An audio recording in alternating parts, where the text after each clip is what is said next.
is everyone doing? Oh, okay. Um, I guess a bit of a recap comes into like need. Uh, I guess.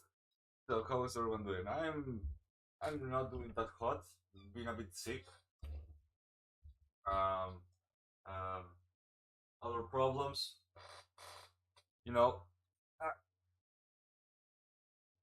normal problems of a normal content creator. Eating terribly and sleeping and sleeping badly. You would guess. Ah, so I wonder. You sound awful. I am. Oh shit! Because this is pointed to the other side, like audio quality wise, right? No, not in the other way, right?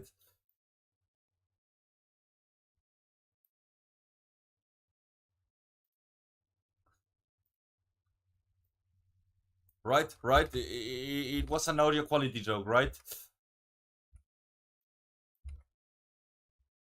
Mm.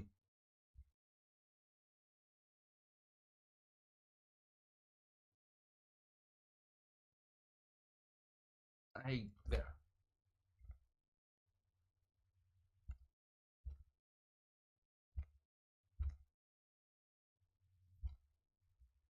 Ah, fuck me. I can put it on the screen. I wish I could have like something where I can draw and it's connected directly to OBS.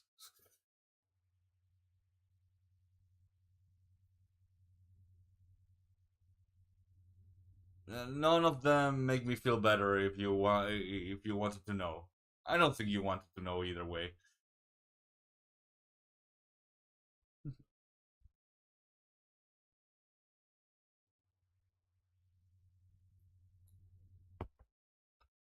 Because if it's audio quality wise, I will be like, oh I shit, I have to fix this.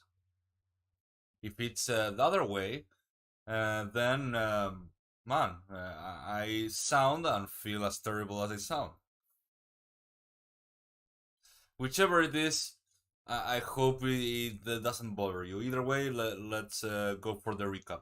Um, family, family. Oh, thank you for the mana. Anyways, um, there's a family meetup because of a marriage. They're gonna marry, and they're gonna marry in the 29th of November. They join up. Um, Kenso, the groom, and Susoko. No, yeah, and Susoko the no. I fucking forgot the name of the one that is dead. Man, this is perfect. I only wrote the name of one of the guys that died. I I'm terrible at mystery. At writing down mysteries. I forgot who died. I know it was the wife of Kenzo, future wife to be. Where to be if they were like married and then killed? Were they already husband and wife? I guess they were already husband and wife. Either way, they were killed, and they found out a man with a handprint, a bloody handprint with three fingers. Although they think it has to do with someone using like the fingers of the fingers of a kotopic. The By those that don't know what a kotopic is, uh, how a kotopic looks. Uh, mm,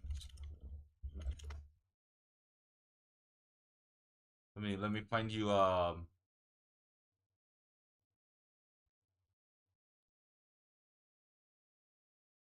do you write pic?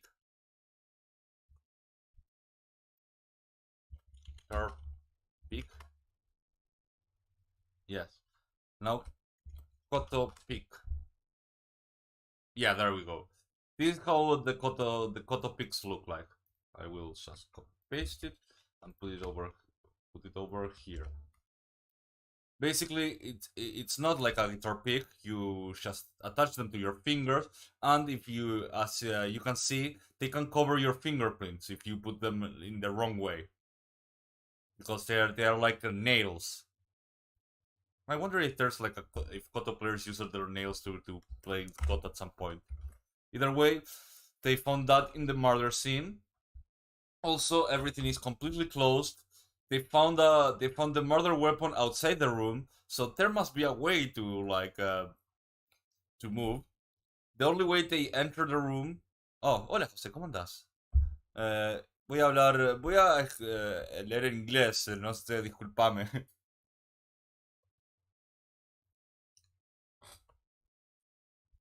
Porque fue lo que. Aunque podría. O sea, encontré el libro en español, pero leerlo en inglés es como lo iba a hacer y ya lo leí. Now, let's start the reading. Oh yeah. Uh, and the last thing we found is that someone called Kindaichi, which is the detective of this novel, the Columbo, you know. Now let's go. Chapter 7. Strategy meeting. Saburo's strange behavior had caught the attention of everyone in the room. Saburo, do you know something about this letter? Asked Ryuichi, obviously displeased. Under the pressure of everyone's attention focused on him, Saburo got flustered. I, he stuttered, wiping the sweat from his forehead. Inspector Isokawa's glare grew harder. Saburo-san, if you know anything at all, then you need to speak up. This is extremely important. The inspector's tone was stern, and it put Saburo in even more of a state. But eventually, he managed to speak. That phrase at the end of the letter. I have heard it before. Mortal enemy. I have seen those words. Seen them? Where did you see them? In Kenso's album. There was a photo with that written underneath. No name. Just my mortal enemy. At the time, I thought the words were strange, so I recalled them straight away. Itoko and Ryosuke exchanged a furtive glance. Ryuji looked troubled from his spot in the corner. Jinso kept a careful watch on all three. Where is this album you're talking about? It should be in his study. My brother was always very particular about letting people touch his things. I just happened to catch sight of that photograph. Madame, may I have your permission to search the study? Of course, you may. Saburo-san, please show the inspector the way. I'll go too, said Ryuji. Getting up from his seat, Inso also got to his feet and followed the others. Kenso's study was to the left of the main house entrance. In other words, southeast corner of the building. It was a spacious western-style room, about 200 square feet, the equivalent of 12 tatami mats in size.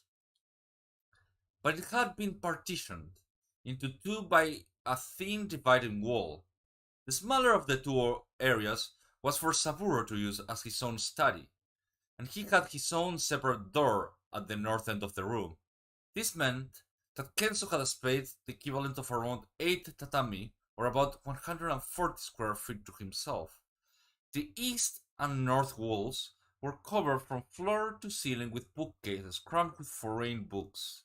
Under the window on the south side was a large desk. Right in the middle of the two large desks, right in the middle area was a metal charcoal burning heater. Saburo-san, where's this album? On this bookshelf, around here somewhere. The things Kenzo used regularly were conveniently arranged on a bookshelf to the left of the desk. There was a photograph album, and a series of diaries and some newspaper clippings, all neatly lined up. Saburo reached out to take the album, but Inspector Isokawa swiftly put out a hand to stop him. Just a minute. The inspector stood for a moment surveying the contents of the shelf. It appeared that Kenzo had been scrupulous about keeping his diary, beginning in 1917 up to 1936, or last year to be exact. He had 20 volumes arranged in chronological order. Moreover, had all been made by the same Tokyo company, and their sides and bindings and paper quality were identical. They revealed a lot about what kind of person Kenzo had been. The inspector brought his face up so close to this volume that he was practically rubbing his forehead on the bookshelf. He stared at them for a while, then eventually turned to face the other, a frown on his face. Someone has tampered with these diaries. Recently, these three volumes here, 1924, 25, and 26, are not properly aligned with the others. Also, the rest have a very light layer of dust on them, but these three don't. And there's one even stranger thing. Inspector Isokawa very carefully took the three volumes from the shelf. He showed each one to the other men. Ginsu squinted to see better, but was mystified by what he saw. All three volumes were missing pages, probably cut or torn out. The 1925 diaries was missing around half of its pages. The binding was practically hanging off. Take a look. These pages have been cut off recently. Could you tell me how old Kenzo was between 1924 and 1936? Kenzo turned up 40 this year, so in 1924 he would have been 27, replied Ryuji, using his fingers to count. So there were his diaries, from the ages of 27 to 29. What was he doing in those days? He graduated from university in Kyoto when he was 25 and stayed on there for the next 2 years as a lecturer. Eventually, he began worried about the respiratory problems he'd been having that he decided to quit his job, and for the next 3 years he spent his time doing very little besides trying to recuperate. If you look into his diaries, there's quite a lot written about these times. You're seeing these volumes cover the period around when he gave up teaching and was being treated for pulmonary disease. I need to ascertain who cut out these pages and why, and what happened to those missing pages. How did this person dispose of them? Like I said before, this looks like a very recent job. Hey, is anything the matter? The inspector turned abruptly to look at Jinso, who was coughing rather pointedly and tapping the charcoal heater with his pipe. The inspector got Ginso meaning immediately. He strolled briskly over the heater and tugged open the metal door in the front. He gave a snort of satisfaction. The interior was piled high with remains of burnt papers, some leaves of which still remained their original form. When was this heater last cleaned? There was nothing like that in the last night, said Saburo, peering inside. I wasn't here yesterday evening until around 7, reading a book. I added some charcoal to it a few times. I did it myself, so I'm absolutely sure there were no papers in there. Ginso was watching Saburo's face carefully, his own betraying no emotion. Feeling Ginso's eye on him, Saburo blushed crimson. That's fine, I'll look into it more thoroughly later, continued Inspector Isokawa. Please make sure none of you touch these burnt remains. So, Saburo-san, this must be the album you were talking about. There were 5 photo albums in all. They each had the years written on the spine in red ink. Isokawa pulled out the one marked 1933 to 1926, laid it on the desk, and very carefully began to look through it. He barely reached the 5th or 6th page when Saburo piped up. Inspector, that's it. That's the photo. It was pointed to business card-sized photographs, quite faded, creased, and worn. All the other photos around it appeared to be amateur shots, probably taken by Kenzo himself, but this one was obviously taken by a professional photographer. It was the kind of official headshot photo you would use on something like a university entrance exam application. The photograph was of a young man of around 23 or 4 years of age, with close cropped hair and wearing a shirt with a stand-up collar fastened by a brass button. Underneath this picture was written in bold lettering, "My mortal enemy." The handwriting was clearly Kenzo's own. The red ink had faded to a dull brown. Do any of you know who this subject photo is? Ryuji and Saburo both shook their heads, I mean. Saburo-san, you didn't ask Kenzo anything about the photo. If I'd asked him something like that, I cannot even express how angry my brother would have been. I had to keep secret even the fact that I've been seeing it. My mortal enemy. It's a very turn of a phrase. Do either of you have any memories of an incident that would have sparked such reaction? My brother was a private person, said Ryuji, frowning. He never let anyone see his heart. If there had been such an incident, he probably wouldn't have spoken about it to anyone. It would have been his personal secret. Anyway, I'm going to borrow this photograph for now, said the inspector. He tried to peel it away from the page, but it was too firmly stuck down. Fearing that he might damage the photo, if he pulled too hard, he took a pair of scissors, cut through the thick mountain of paper around it, and placed it carefully between two pages of his notebook. I believe there was a review meeting at the police station in S-Town that evening. I confess I don't know much about police meetings. I only got the gist of what happened from Dr. F's notes, so I have to use some artistic license to piece together how things must have gone. And this is what we know about the burnt pages of the diary. Of course, that would have been Inspector Ishikawa. As I have already mentioned, yesterday evening, shortly before the wedding ceremony, Akiko, from the Ichiyanagi branch family, went to the annex house in search of Kenzo. At that time, Kenzo asked Akiko to close the rain shutter all around the annex house and left shortly before she did. Not long after, Akiko returned to the main house, but Kenzo, who had been there before her, was nowhere seen. By then, it was getting close to the time of the wedding ceremony, and the lady dowager, Itoko, was becoming impatient, so she sent Akiko to look for him. Akiko claims to have found him in his study, burning something in the charcoal heater. I see. The chief inspector interjected, so in fact the person who tore out and burned the pages from the diary was Kenzo himself. That's correct. That's correct. I heard it's fairly common for people to get rid of all diaries and lettering before getting married, but in this case, there must have been some significance in doing it right before the ceremony was due to take place. In other words, the message written on the scrap of paper that Akiko took to him in the annex house must have been reminding him of something in his past. He felt it was necessary to destroy all records of it right away. So that's how you explain the burnt pages from his diaries. Right. He appears to have taken great care to leave nothing of them behind. Every page is almost completely burned. There are only these 5, a very small percentage of the total, that have any legible bits left at all. Now, I don't know whether this is even connected to our case or not, but I'm going to read this small section to you.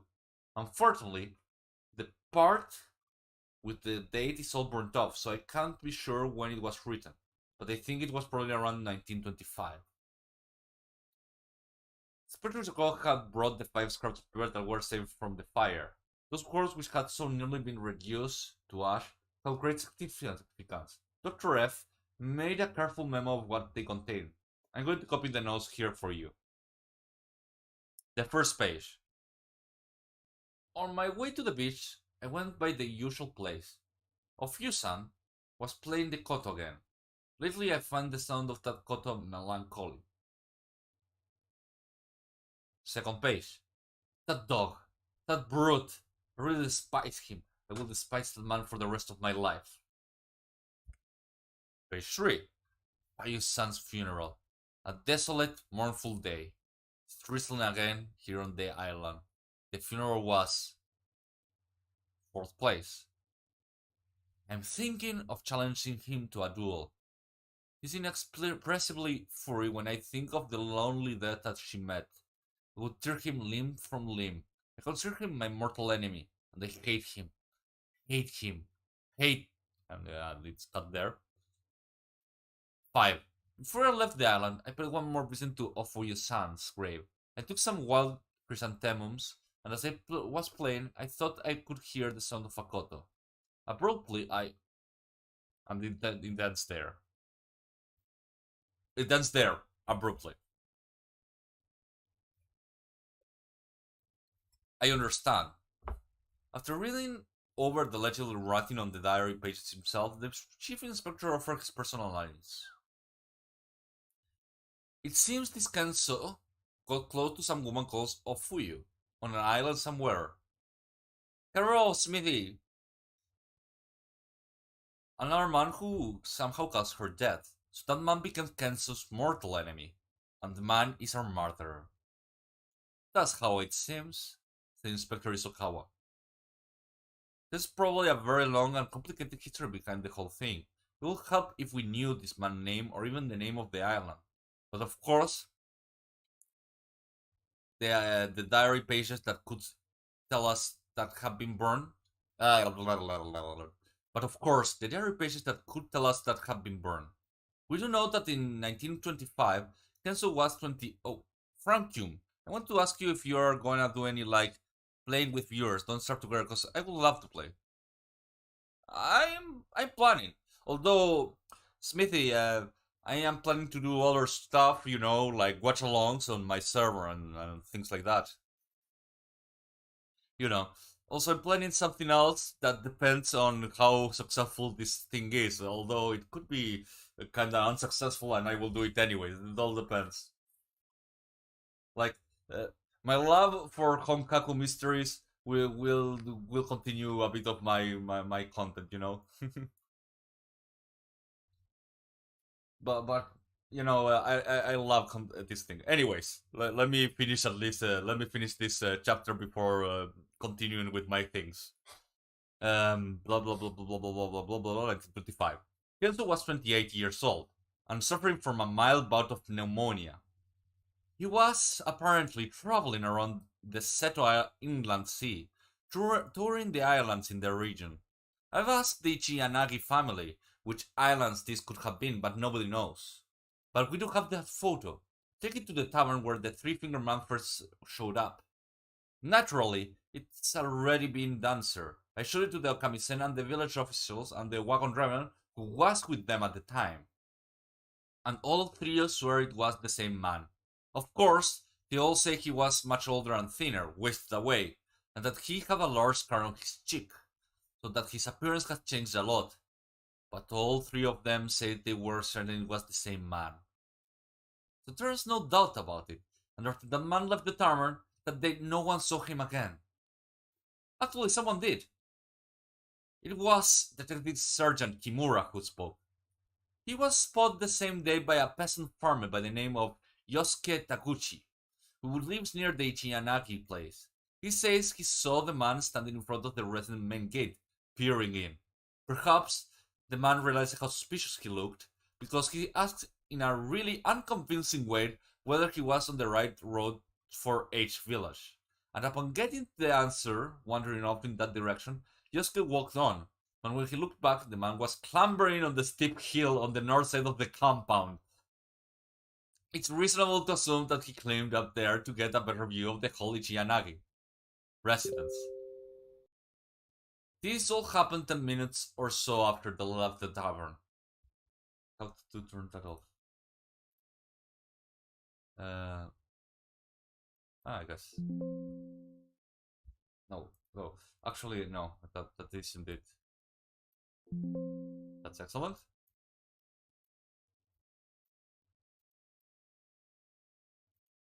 There we go. I should put some music just to.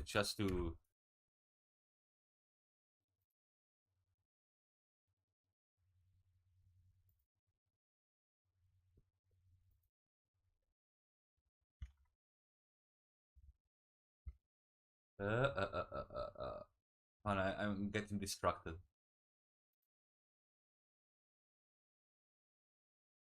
No. No, I'm reading the Honjin Murders. There we go. Maybe this is a bit too low.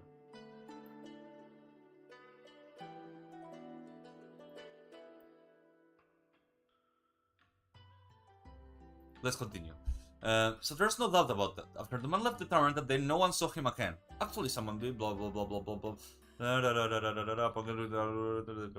when he looked back, the man was clambering on the steep hill, blah blah blah blah blah blah blah. There, the college and this all happened 10 minutes or so after he left the tavern.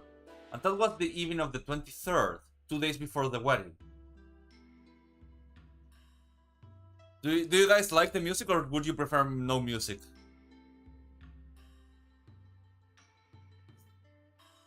Correct.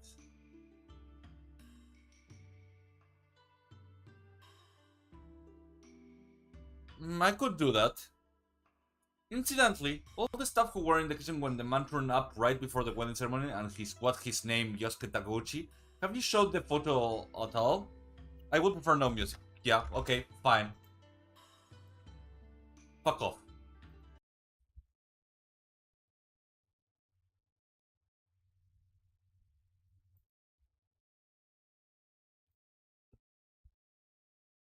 Anyways, incidentally, all the staff who were in the kitchen when the man turned up right before the wedding ceremony, and this was his name Yosuke Taguchi, have you showed the photo to all that lot too? Not really, but they weren't much use. He also said he had his hat pulled down and he was wearing a mask over his nose and mouth. And the kitchen at the Ichiyanagi house is pretty dark. The chief inspector smoked a cigarette as he considered the case. Then he looked down at his desk where there were an assortment of articles lined up. A glass, a katana sword, a scabbard for a katana sword, 3 koto picks, a koto bridge, a sickle. Um,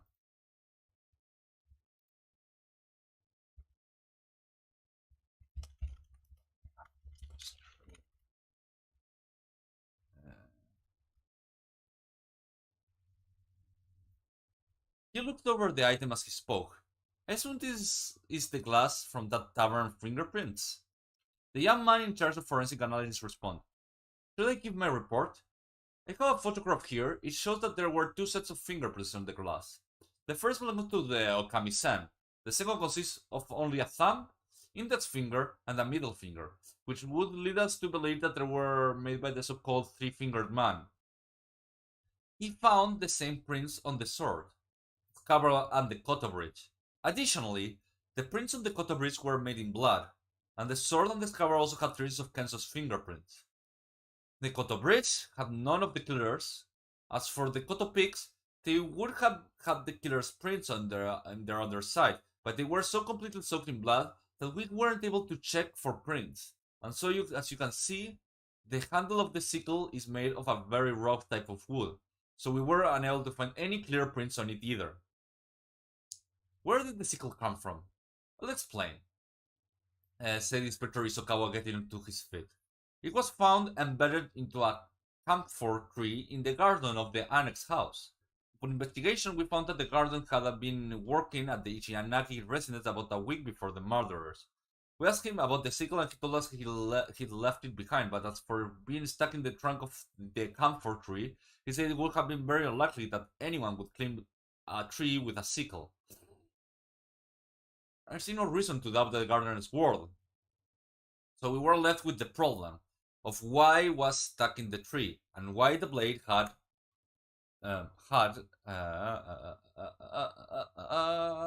been made so extremely sharp. We confiscated the sickle in the hope of finding how it could be significant to the case. Thank you. I see that there are a lot of unanswered questions. And what about the fingerprints at the crime scene? We discovered the killer's fingerprints at 3 locations.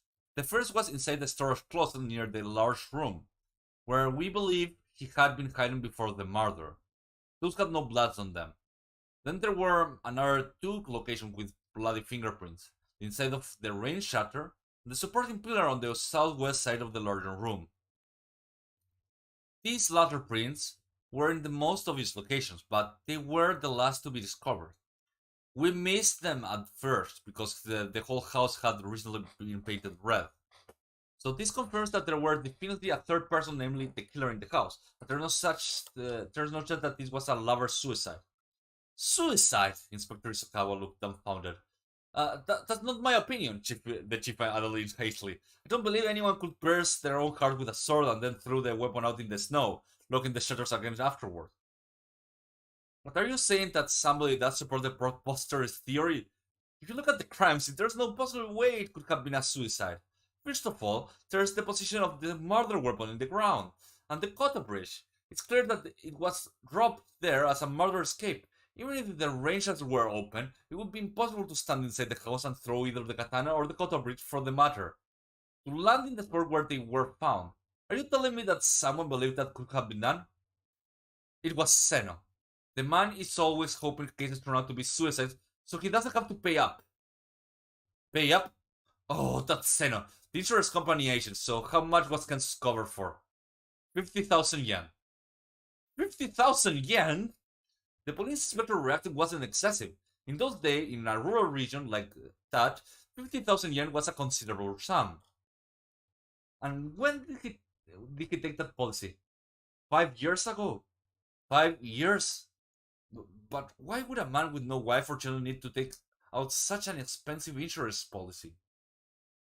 It seems that Kenzo has a younger brother by the name of Ryuji.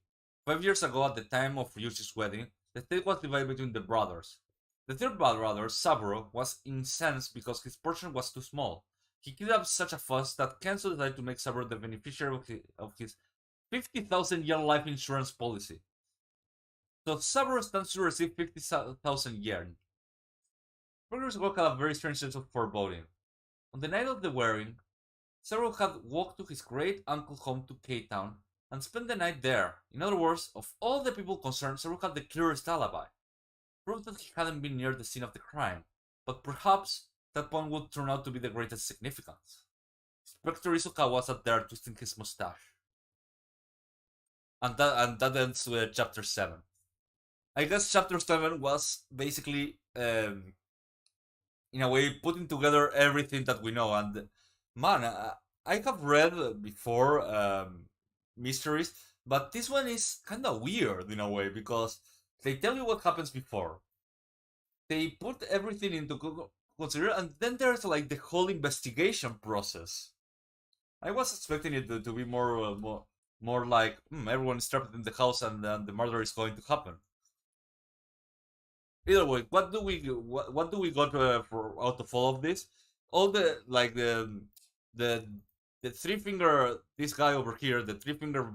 No, sorry, it's the three fingered man. There we go. The three fingered man has his fingerprints all over the crime scene, so and he could be like the mortal enemy. Let me see. Let me see. I think the three finger man could have used the Kotopics because they are three, and he seems to be completely being framed into being the murderer. The glass at the kamisen is an inn, a Japanese inn, basically a Japanese inn for the rich people, by the way. But they're in at this period in Japan they are not being used. This period being 1923, where kinda like the peerage is going the way of the dinosaur. Let's say the three finger man has his fingerprints over there. Also, one interesting thing that we learned in this is that 50 million. How much? How fucking much? Yeah, 50,000 yen of money for Saburo, which is another thing that Saburo could be the one doing it.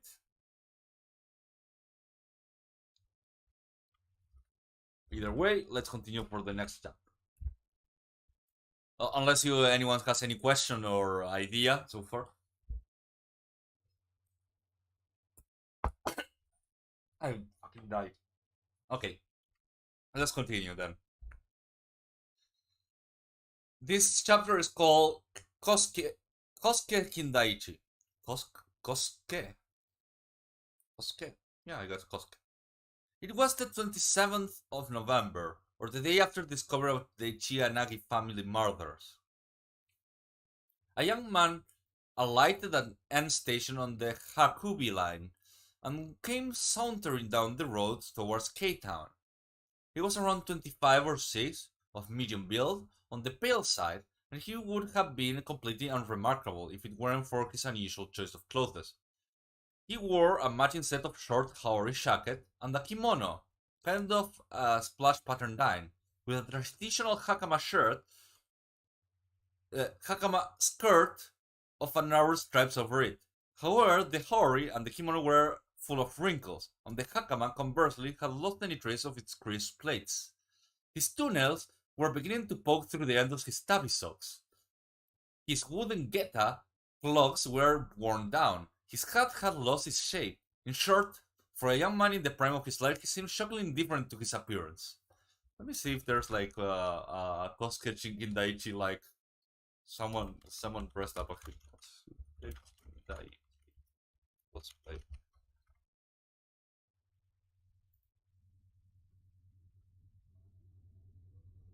Yep. I'm guessing that's how he looks.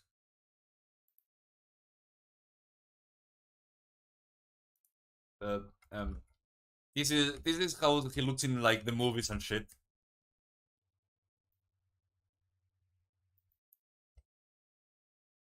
Give me. This man. That's Kosuke Kindaichi. He looks like shit. Holy fuck.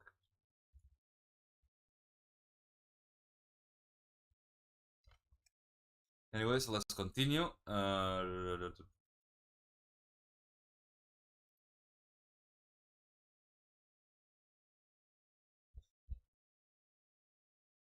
This youth crossed the Teed River and approached Kay. His left hand was tucked in his pocket, and in his right hand he carried a walking stick.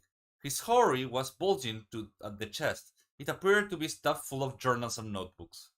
In those days, Tokyo was full of cars like this one. You'd find them hanging around boarding houses in the West University area, or in the writer's room in theaters in the city part of town.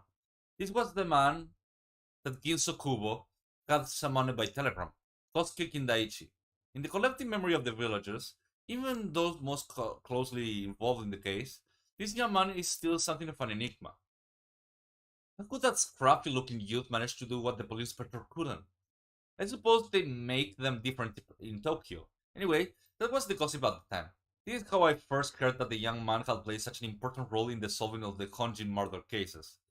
Since then, I have pieced together all the different accounts and have begun to believe that the youth with his appearance relaxed, easygoing the manner has something of the Anthony Gillingham about him. Please, ladies and gentlemen, don't be confused by my sudden throwout of a foreign-sounding name. This is the lead character of the detective novel The Red House Mystery by my favorite British author, A. Milne. Anthony Gillingham was an amateur detective. Milne first introduced the character of Anthony Gillingham with these words: "He's an important person to this story, so that it is as well we should know something about him before letting him loose in it." I will also adopt Mr. Milne's approach and straight away offer you some insight into the character of Kosuke Kindaichi. The family name Kindaichi is rather unusual. The reader will doubtless immediately think of a famous scholar of Ainu studies of the same name. I believe that. No, I actually don't, because I have no idea. I know what the Ainu are, but I have never studied them. I believe that particular Kindaichi was from the northeastern Tohoku region of Japan. That's kind of like the northern end of Japan, like before Hokkaido. Like, let's call it like not the island of Hokkaido, but like the landmass between where like the sector of Tokyo is and Hokkaido. Between those two, I forgot what the sector of Tokyo is. I've been, anyways. Uh, I believe that particular Kindeji was in the northern eastern Tohoku region of Japan, or perhaps Hokkaido in the far north. Kosuke Kindeji hailed from somewhere in the same general area. He spoke the northern dialect with a strong regional accent, and additionally had tendencies to stammer. At the age of 19, he graduated from his local school, and with a lofty ambition, he made his way to Tokyo. He entered a certain private university, hung about in his digs in Kanda for a while, and then, before years was up, decided that Japanese universities were boring and hoped on a boat to America. He had no particular purpose in mind. And when it transpired that there wasn't much to interest him in America either, he ended up wandering from place to place, supporting himself by washing dishes and the like. On a whim, he tried some narcotic drugs and gradually got hooked. Man, what with detectives and getting like private detectives and getting shit faced like man, it's really normal. If things had continued as they were going, he would have ended up on one of those lost drug addict Japanese immigrants. But something unusual happened. There was a famous and quite bizarre murder in San Francisco, Japanese community that had remained unsolved for a long time. And when a certain young drug addict by the name of Kosuke Kindaichi stumbled upon the case, he succeeded in solving it once and for all. Surprisingly, there was no bluff or deception involved in his method. From the start, he employed reason and logic in a focused attack on the case, leaving the local Japanese community astonished, nay, dumbfounded. Overnight, the hit hero, good-for-nothing drug addict became a hero. It just happened that at the time all this occurred, Ginso Kubo was visiting San Francisco.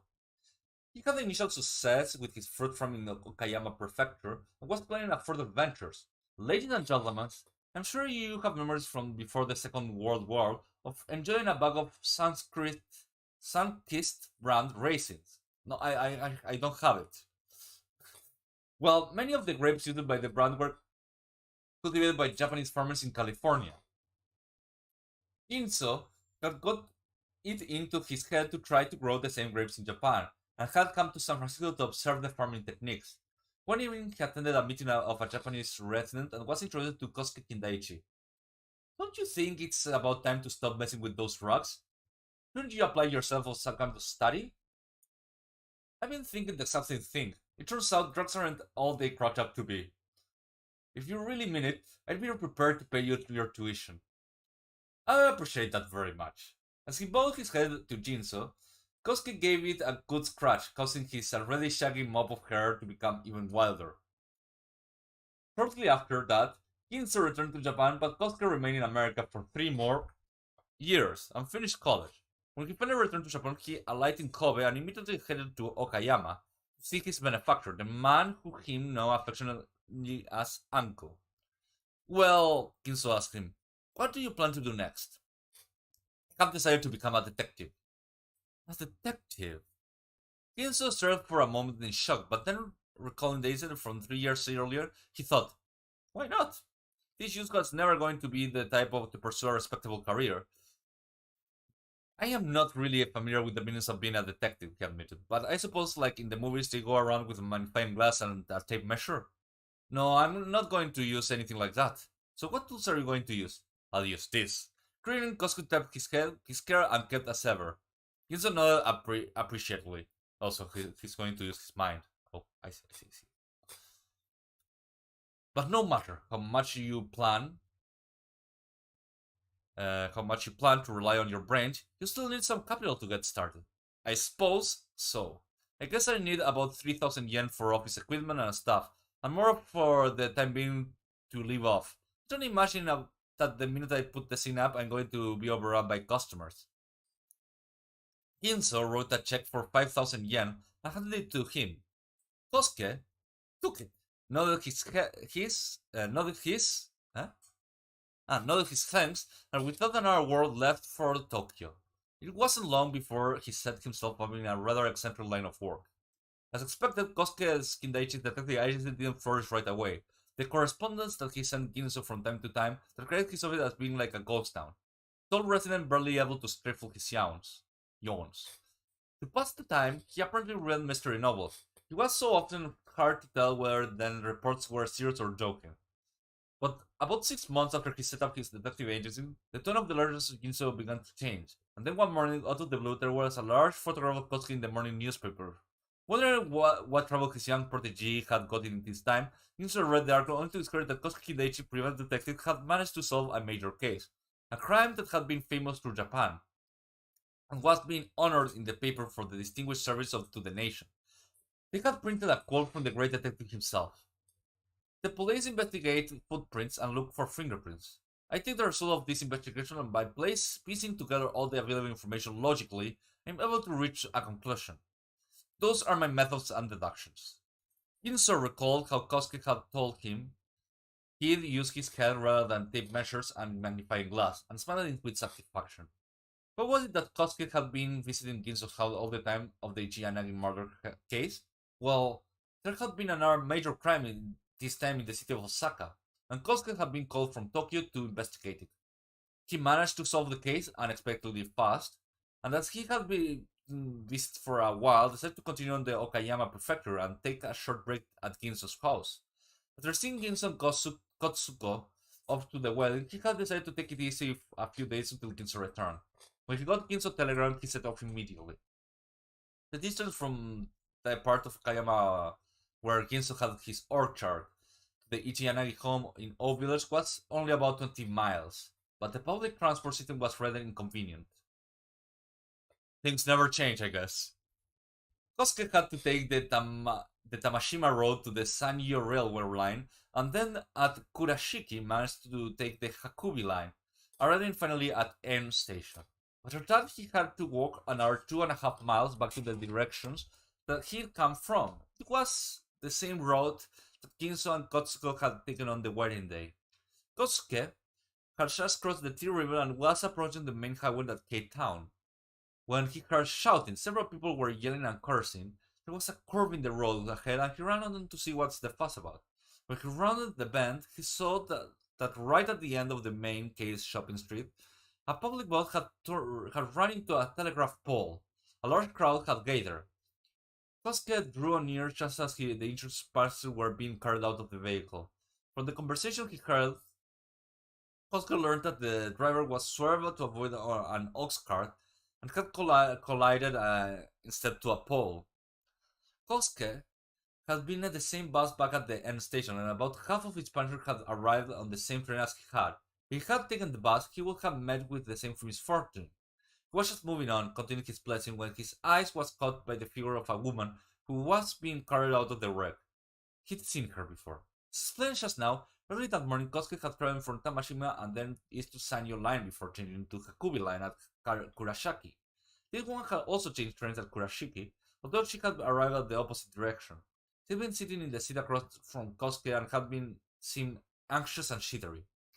The woman appeared to have brought several local newspapers along the way, and they were piled in her lap. She was reading intently, and where Kosuke saw that she was absorbed in the reports of the Ichiyanagi family news, he had taken another good look at her face. He guessed she was around 27 or 8. She was dressed in a rather plain kimono, a purple hakama. Her hair, although tied up in a traditional chignon style, was terribly frizzy, and she had noticeably squint. She was far oh, she was far from what we would call a beauty, but she had the air of someone intellectual, which made up her plainness. Kosuke would have guessed her to be a teacher at a girls' school. Kosuke suddenly remembered that the bride Katsuko had also been a girls' school teacher. Perhaps this woman might be connected to Katsuko in some way. He spoke to her, he might be able to get some information that would help him with the case, but there was something standoffish about her demeanor. Before he managed to strike up a conversation, they had arrived at an end station and he missed his chance. It was definitely this woman who has been lifted now from the garage vehicle. There was more. She appeared to have suffered the worst injury of anyone. She was completely pale and limp. Kosuke wondered if, for a moment, if he would accompany her, but then he happened to overhear a conversation in the crowd, and it stopped him dead in his tracks. Have you heard? They said the three-finger man turned up again at the Ichiyanagi Palace last night. So they say. The police have been at the right flap about it since early this morning. Be careful. They cordon off the whole area. If they catch you hanging around looking shifty, they will pick you right away. What are you talking about? I got all 5 of my fingers, but now that you mention it, where do you think he could be hiding? He probably camped out in those hills, somewhere between here and H Village. They say they got together a group of young men from over there to go hunting him in the hills. Oh, oh, oh, oh. Um, my microphone suddenly kind of almost fell to the ground for some reason. I don't understand. Sorry. Where was I? It's like there's some sort of divine punishment being wreaked on that family. The way Sakue-san met his death, and didn't Ryosuke-san's father, the old head of the Brand family, commit seppuku in Hiroshima? Right, there was an article about that in today's paper, saying the blood of the whole clan is cursed, or something, It's always felt like that family had some kind of shadow hanging over it. As a matter of fact, the course that the K residents were talking about hadn't even been mentioned in the morning paper, and so Kosuke already knew what they were talking about. This is how the story went. Sakue, the father of the Kenso and the other Ichiyanagi siblings, had passed away around 15 or 16 years earlier, or shortly after Satsuko was born, but it hadn't been a normal kind of death. Sakue had been known for his gentleness and understanding, but he also used to fly into blind rages. He reportedly got into a dispute over a farmland with someone in the village. This quarrel festered over time until finally one night, Sakue attacked his adversary with a sword and killed him. Sakue also suffered a severe injury in the fight and died at home at that same night. The village lore had begun connecting the past incident with the current murder cases, and had even embellished the story, claiming that the cursed Murasama katana that Sakue had used to kill his opponent that night was the very same sword that had been used to murder Kenso and Katsuko. They were shamelessly claiming that the Muramasa has somehow cursed the whole Ichiranagi family, but in fact there was no truth in that tale at all. The katana that Sakue had used back when wasn't the same one at all. Moreover, the sword that had been offered to Bodaiji to a Bodaiji temple after the incident, according to the police record, the katana that had been used by the murder of Kenso and Katsuko was a Salamura. However, it was understood that the newspaper editor could get excited and use the phrases such as cursed blood, since famously, Saku's young brother Hayato, the head of the branch family and the father of Yosuke, had also died violently and by the sword. Hayato Ichiyanagi was a military man. During the Russo-Japanese War of 1904, he had been the captain stationed in Hiroshima. However, he bore the responsibility for an internal scandal and ended up taking his own life by seppuku. Ritual disembowelment with a sword. At the time, it was considered admirable that he felt such a strong. Yes, Hayato. At the time, it was considered admirable that he felt such a strong sense of responsibility, but all the same, seppuku was an overreaction, people say.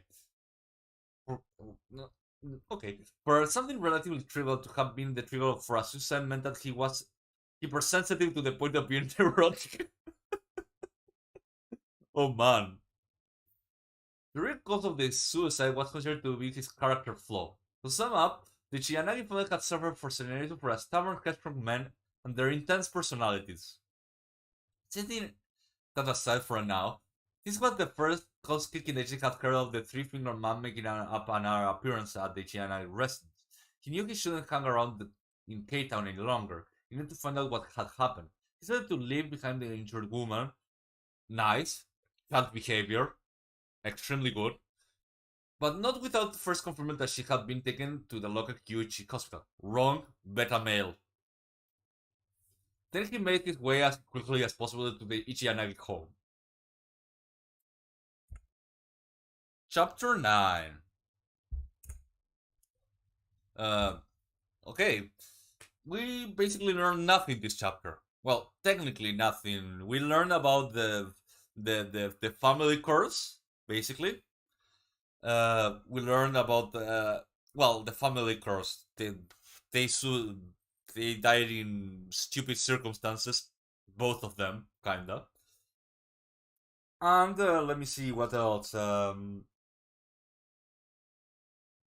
was something else. Oh yeah, we learned about Kosuke Kindaichi. That was basically the chapter, Kosuke Kindaichi.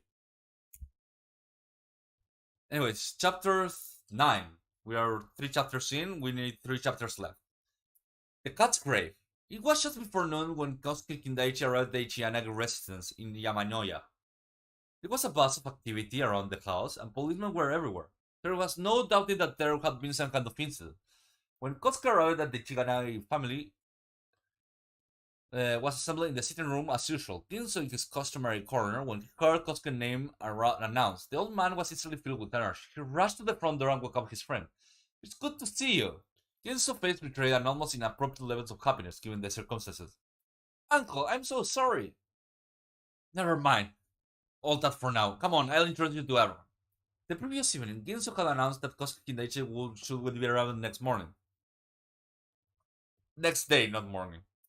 So that he assembled the family members with were all girls to meet this famous character. Unfortunately, the man who showed up was far from impressive figure. A scruffy youth, barely resembled scruffy youth, here we go, scruffy man. Uh, the, the, the, the, Scruffy youth, barely older than Saburo, with bird nest hair. Everyone was a little taken aback, but Sasuke couldn't help herself. What? You are the famous detective? She asked. Standing into silence, the dowager Itoko, Saburo and Ryosuke all stared at the figure before them. Only Ryuji thanked him politely for making a long trip. Introduction over, Genso took Kosuke to his room and did his best to explain everything that had happened since the night before the last. Kosuke already knew some of the details from the newspaper, but there was much that he was hearing from the first time. When he finished, Ginso, hello, thank you for the mana. Uh, uh, uh, uh, uh, uh. Let me check. Thank you for the mana, Brian. Thanks a lot. Where was I? I completely. Okay. And at this moment, he believed that this mysterious three-finger man is the killer, but there was a lot more than I don't understand.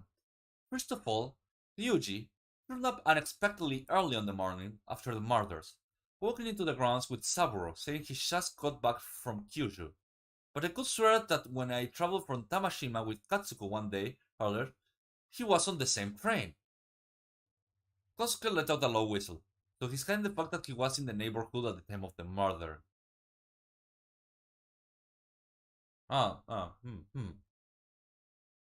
That's right. He doesn't know that I saw him on that train, but I'm sure that from the night of the 25th onto the morning on the 26th, he was right here. What I don't know is why he's lying about it. For starters, if he was here in the neighborhood at the evening of the 25th, why didn't he attend his brother's wedding? I can't fathom it. Yinso glared angrily in the direction of the sitting room. But it's not only that, Ryuji. Spat out. Everyone in the house is weird. I can't help feeling that they're really hiding something. I think they are protecting each other. Or they are suspecting each other. There's a suspicious smell in the air, and it's getting right up my nose. Kosuke listened attentively to every word, noticing that his friend tone was unusually vitriolic. By the way, uncle, he said as if it had only just occurred to him. On my way here, I overheard people saying that the three-finger man had appeared again last night. Is that true? Did something else strange happen? Yes, and it was really bizarre. Suzuko is the one who saw him. What happened? Well, it's Suzuko's story. She's not all that reliable. By theory, it doesn't explain everything, but I believe she might be a sleepwalker. Sleepwalker? Her interest was piqued. Yes, there's no reason for her to go up in the middle of the night and go to visit her cat's grave. Cat's grave? Kosuke was even more fascinated. He loved in delight. Uncle, this is some tale. Sleepwalkers and cat graves. It's quickly turning into a ghost story. Tell me more. No, I'm sorry, I'm not explaining myself properly. Here's what actually happened. Yinso explained Kosuke how the previous night, or rather in the earlier hours of the morning, they had all been awakened by yet another terrifying scream on the Ichiyanagi property. During the events of the previous night, Ginso was swift to leap out of the bed and opened his shutter doors in the direction of the next house. Figure came stumbling towards him. Ginso ran straight out in the garden for a foot just in time to catch Suzuko, who was collapsing in his arm. He was wearing a flannel nightgown and was peding trembling. She too was barefoot. Suzuko-chan, what is this? What are you doing out here like this? Uncle, I saw it. I saw it. A ghost. I saw a three-finger ghost. A three-finger ghost? Yes, I had it. I saw it, Uncle. I'm frightened. It's over there, over by the Tama's grave. That was when Ryuji and Ryosuke came running. Saburo turned up a minute later. A moment later. Suzuko, what are you doing wandering around here at this like this? But I went to visit Tama's grave, and then suddenly a three-finger ghost appeared. At the moment, the dowager Itoko appeared from the same direction that Suzuko had come, looking worried and calling Suzuko's name. Suko burst into tears and ran to her. The four men looked at each other, then Ginsu spoke. She will go and take. Shall we go and take a look? Without wanting to reply, he walked off. I'll go get the lantern, so we ran off, but soon caught to the others.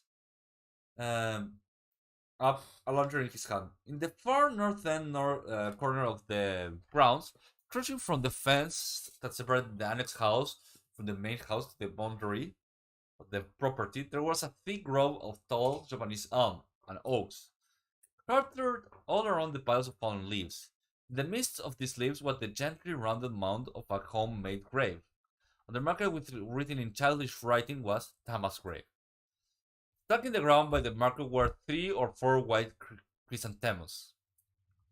The former maid searched the grove, but there was no mysterious figure. He also used the light on Saurus' lantern to examine the ground closely, but the layer of fallen leaves so thick it was impossible to make out anything that resembled footprints. Finally, they split up and searched everywhere. Throughout the grounds, there was no intruder anywhere. At that point, we all went back to the sitting room and started questioning Suzuko. She tried to get the answer to a specific question, but the poor girl wouldn't stop babbling. Claiming she was out there playing her refer to the cat grave, but it's just too bizarre to be visiting a grave in the middle of the night. That's what led me to believe that the girl might be sleepwalking. I think she may have been traumatized by the unpleasant and unexpected death of her pet kitten. And that led her to wander outside in her grave to visit the grave. When she came across a suspicious looking man out there, the shock caused her to wake up. I think she was in a state of somewhere between dream and reality when she said she saw a strange looking man crouching by the cat's grave. This man had most of his face completely concealed by a mask, but it looked to her as if there was a gash by his mouth. Suzuko screamed and tried to run away. The man stuck out his hand as they were trying to grab her, and there was only 3 fingers on it. And last, that's what Suzuko claims. May have been told you before that the girl is a bit strange in the head. She's rather slow for at her age. You could say that her whole story is unreliable, but out of everyone in the family, Suzuko is the only one I trust the most. At the very least, she never tells a deliberate lie. So if she says she saw a man, then she really saw him. And on top of that, oh, not moving, but because I dropped my. Thank you. I accidentally somehow dropped my. I see.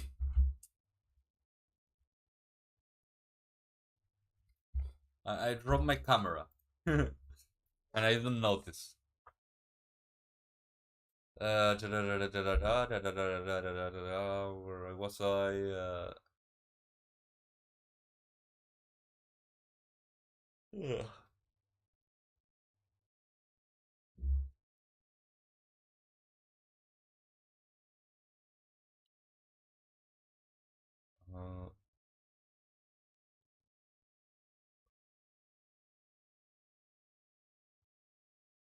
Right, the police came first thing in the morning. Okay, Grey Mark. No, I forgot where I was.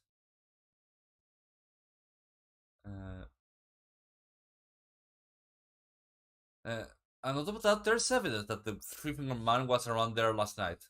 Evidence? May I ask what evidence? After dawn, we went back to the cat's grave.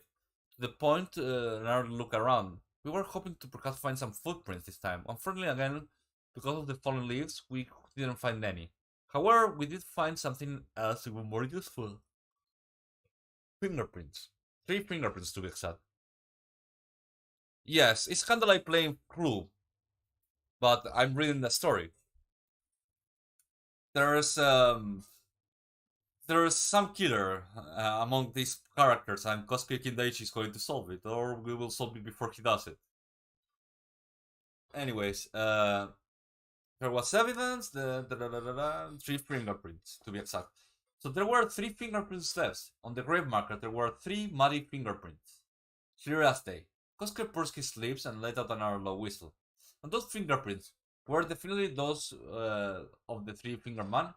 Right, a police officer came first thing in the morning and confirmed that they matched all the prints we found before. There's absolutely no doubt whatsoever that the last night the 3-finger monster was roaming the Ichiyanagi street again.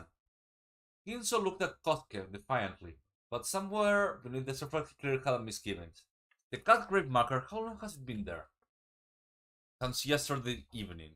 It seems the cat remains were originally buried there the day before yesterday, on the morning of the 25th. The day of the wedding, but there wasn't there to make a marker of any kind, and so yesterday Suzuko pestered Sauro to make one. It seems that yesterday evening Suzuko and the maid, Kyo, went out and set up the marker. Kyo swears that there was no muddy fingerprints on it at the time, and it's just made of plain wood. So muddy fingerprints were something they have not noticed right away. So the three-finger man was there again last night, but why did he come back? And more to the point, why on earth did he touch the marker on the cat's crate? Several had a theory that the killer had left something behind by mistake, and came back to find it. To which Suzuko added that someone had been digging the graves. She said that the shape of the burial mound was different from yesterday, so the police immediately dug the grave up. Did they find anything? No, nothing particular, just the homemade coffin that held the cat's remains. Apart from that, nothing out of the ordinary. And the body of the cat was buried the morning of the day before yesterday, right? Correct. And the wedding was that evening. Suzuko's mother and brothers called her in the afternoon, saying leaving the corpse lying around was bad luck. Suzuko told them she'd already buried it in the early morning of the 25th. As I said, I believe everything the girl says. It seems that shortly after this conversation, Kosuke went to check out the area of question behind the next house. It's hard to believe that in a high-profile murder case such as this one, someone from the outside the police force would be permitted to wander around the crime scene in this way, but somehow Kosuke Kindeshi managed it. It was a point that the members of the Gianai family, not to mention the village, found extremely odd. One of the elders who told me this story explained it the following way. Um, um, um, following way.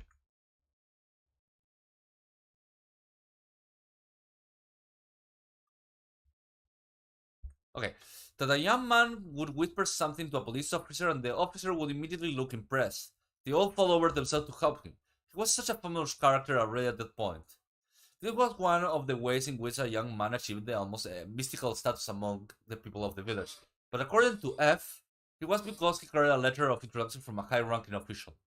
Before Kosuke Kindeshi came to the village, he'd been to Osaka for some sort of investigation. It was a grandiose affair apparently and had been handed some sort of identification paper by an official of the Home Ministry Police Affairs Bureau.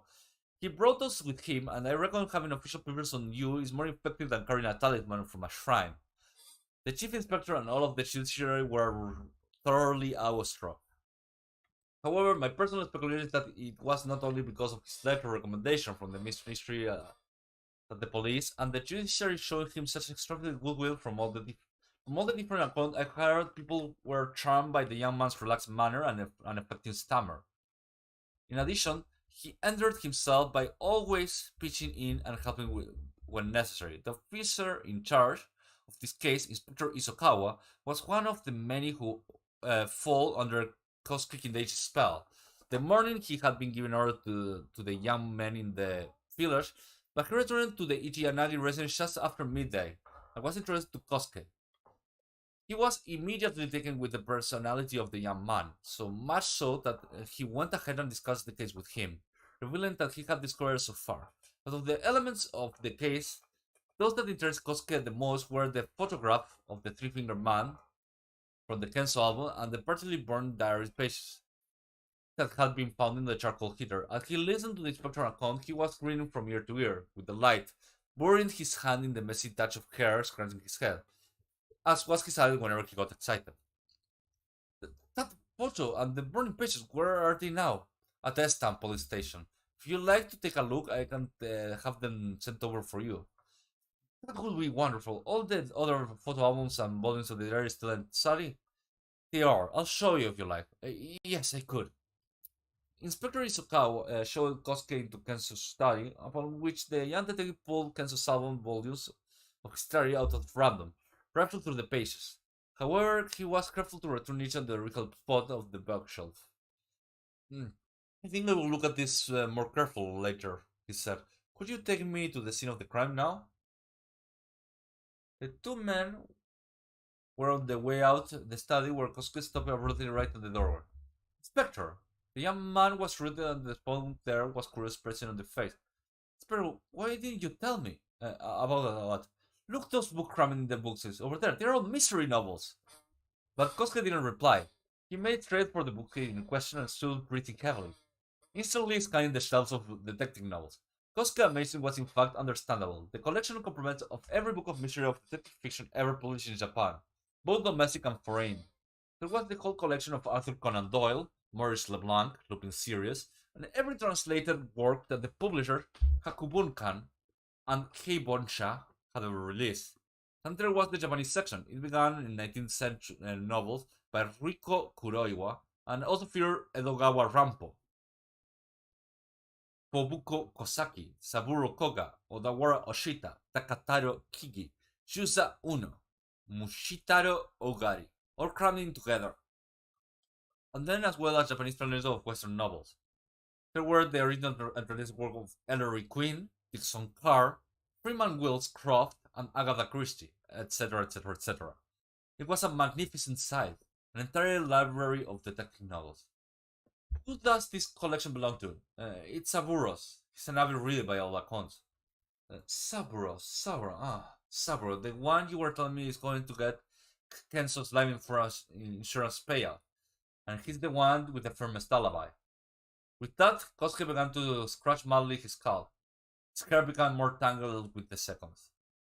Well, after seeing that he got the strongest alibi, seeing that he has like several detective novels, I do believe that it's Saburo. I think it's Saburo.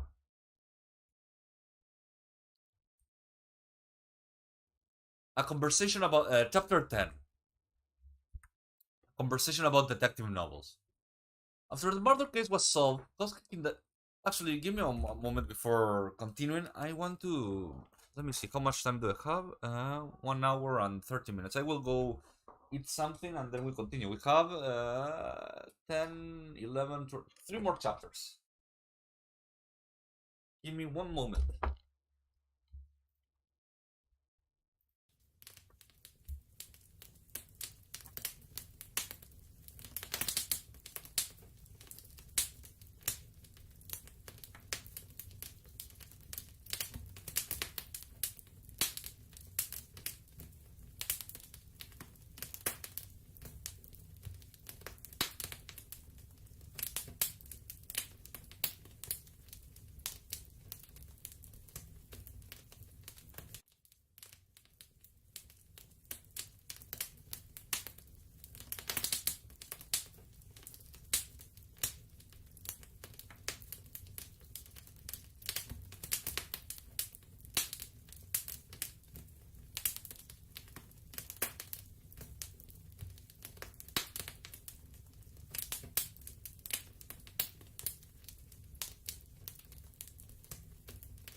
Mm. Okay, back. Sorry about that. I I was starting to get hungry. Sorry. Huh.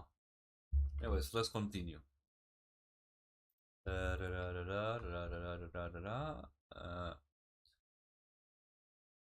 think we didn't have a lot so far, so let's see what's the next one.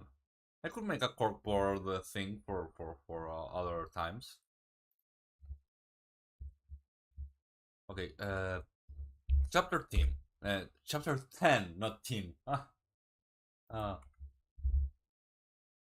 After the murder case was solved, Kosuke Kindaichi would often talk about this moment. To tell the truth, at first, I didn't have much interest in the case.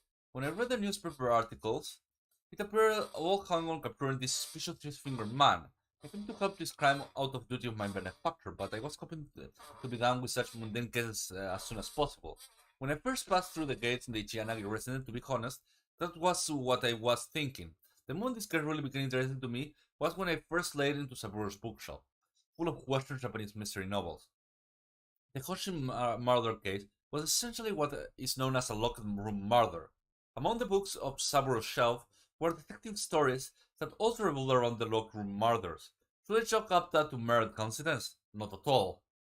Up until now, it seemed that there might have been a crime of opportunity, but it wasn't this in fact a case where the murderer had put a lot of careful thought into her plan, his or her plan. Give me one moment.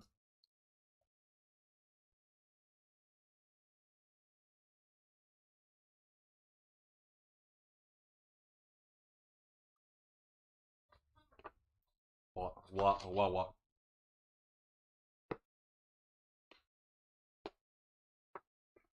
Ah, sorry about that. I have gotten, needing some water on my mouth. Anyways, let's continue. The Honjin murder essentially was known as a locked room murder. Among the among the books on Saburo's shelves were detective stories that revolve around locked room murders. Could I chalk that up to mere coincidence? Not at all. Up until now, it seemed that it might have been a crime of opportunity, but wasn't this in fact a case where the murderer had put a lot of careful thought into his or her plan? And what's the blueprint of that plan in one of these very novels? Just to consider the possibility made me happier than I can tell you. The killer had submitted the problem of a locked room murder and dared us to solve it. It was going to be a battle of wits. Perfect challenge accepted. If it was brains and logic and wit that were required, I was ready to do battle. This time, though, Rector Isukawa found Kosuke's excitement childish. What's up with you? They are just detective novels. Don't you say you want to see the crime scene? If we linger too long, it will be dark by the time we get there. Yes, that's true. Kosuke had pulled 5 or 6 books from the shelf and was flipping through the pages. Inspector Isokawa words seemed to bring him back to reality, and he put the books down with great reluctance. The kindly Isokawa could barely stifle his laughter. You're quite a fan, then? No, not exactly. They're useful for reference, that's all. I'm just having a quick look. Anyway, let's go and see the crime scene. That day, detectives and the rest of the police force were occupied with a manhunt in the hills. There was no one guarding the crime scene. Spectre had to break the seal on the front door himself before showing Kosuke into the next house. The rain shutters were all closed, so the interior was dim. Just a pale light filtering through the tree trunk transoms at the far end beyond the west side Engawa. November was almost over, and the dusk, the unheated building was both physically and physiologically chilling. I will open the shutters. No, please, leave them closed for now. Spectre turned on the light in the large tatami room. Apart from the bodies, everything has been left just as it was. The Bio folding screen was lying in the exact same position, and the koto was here like a bridge between the pillar and the coma alcove. And the open joshi on the other side of the screen were the bride and the groom on top of each other. The Spectre proceeded to explain the exact position of the two bodies. Kosuke listened carefully, expressing the odd and I see. And so the bridegroom fell with his head down here around the bride's leg. He asked. Right, yes, he fell face down, her knees under his head. I'll show you the photos later if you like. Ah, yes, please. Kosuke examined the 3 bloody koto pigs, cruises on the photo screen, and their outlines stood out sharply against the brilliant gold leaf, and like an overripe strawberry, had darkened to a deep brownish hue. From the top, end of these marks ran a long scratch, faintly bloody. The murderer must have been accidentally grazed the screen with the bloody tip of the katana. Next, he took the koto with his one broken string, and the streak of blood across the remaining string had also begun to turn a rusty brown. And you found the missing bridge burned in a pile of leaves outside? That's right. That's how it does that the killer defended escaped through the west side. Carter. Costello looked over the 12 intact Koto bridges and immediately spotted something. Inspector, come look at this. Hearing Koto's stammer are become more pronounced. Inspector is hurried. What happened? Costello began to laugh. Inspector, you have quite a mean streak, don't you? There's no need to make me my stammer. Okay, I apologize. I didn't mean to. It must be a contagious. What did you find? See there? This bridge?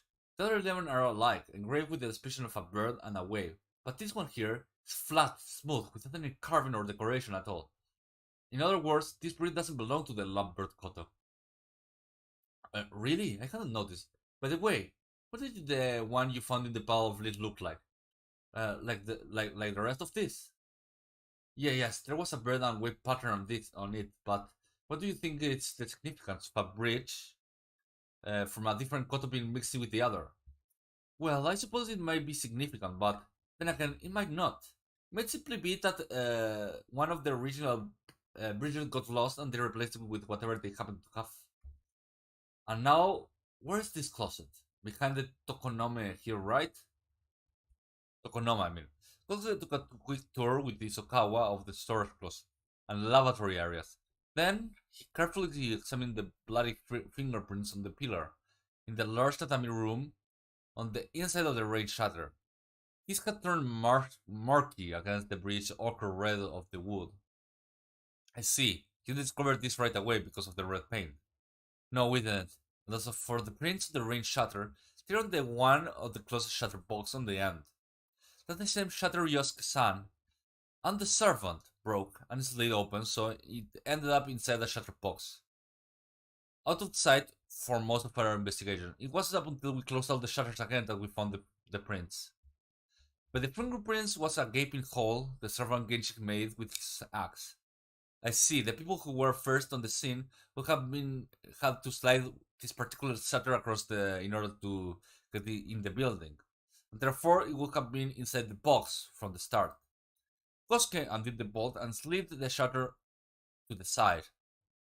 The evening light came flooding into the house, temporarily dazzling the two men and making them blink. Well, I think that's about it.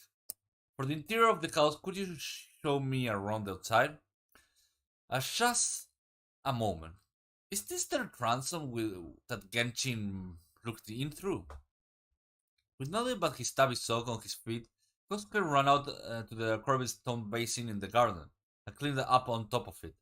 He stood in his tippy toes and peered in, but at the moment Isokawa came out carrying their shoes. The men set off around the garden area. Isokawa pointed out the spot at the base of the stone lantern where the katana had been stuck up tight in the snow, and the pile of leaves in which the missing Koto bridge had been buried. Thank you. And you say there weren't any footprints anywhere. That's correct, of course. But by the time I got here, people had been trampling over this part of the garden. But Kubo-san swears that the snow was completely untouched when we covered the murders. I see. There weren't any footprints to analyze, so the detectives and the policemen arrived on the scene felt free to stomp around as they pleased. And this is the camphor tree where the sickle was stuck. Kosuke was darting here and there, taking at the scene from every angle. Yes, I can tell the garden has been here lately. It's all perfectly tended, too. The pine tree that stood by the fence at the west end of the compound were neatly pruned. Their heavy lower branches supported here and there by crutches made of pieces of young bamboo. A horizontal piece of laid on top of a vertical one, bound together onto the pine branches by rope. Isokawa couldn't help laughing at the sight of Kosuke leaping from one ornamental rock to another to peer at each other of the crutches. What's up with you? Do you think the killer hid inside a piece of bamboo? Kosuke grinned and began to scratch his head. Right, right. The killer may well have slipped through the bamboo to escape. Someone has hollowed it out so that you can see right through it. What did you say? When the gardener makes a support like this, he doesn't normally bother to grate away inside the bamboo. He gets the lowest branch of the pine tree. And look at this particular branch has two bamboo branches supporting it. You can tell by the way the rope has been tied to that one of these has been put up by a professional gardener, but this crack here was definitely done by an amateur. You're right, the horizontal piece is completely hollow. But what is its significance? Well, first, the bizarre placement of the sickle in the tree trunk, and now the hollowed out bamboo. I can't think of it as being a coincidence, but I'm not quite sure yet what it could mean. Oh, good evening!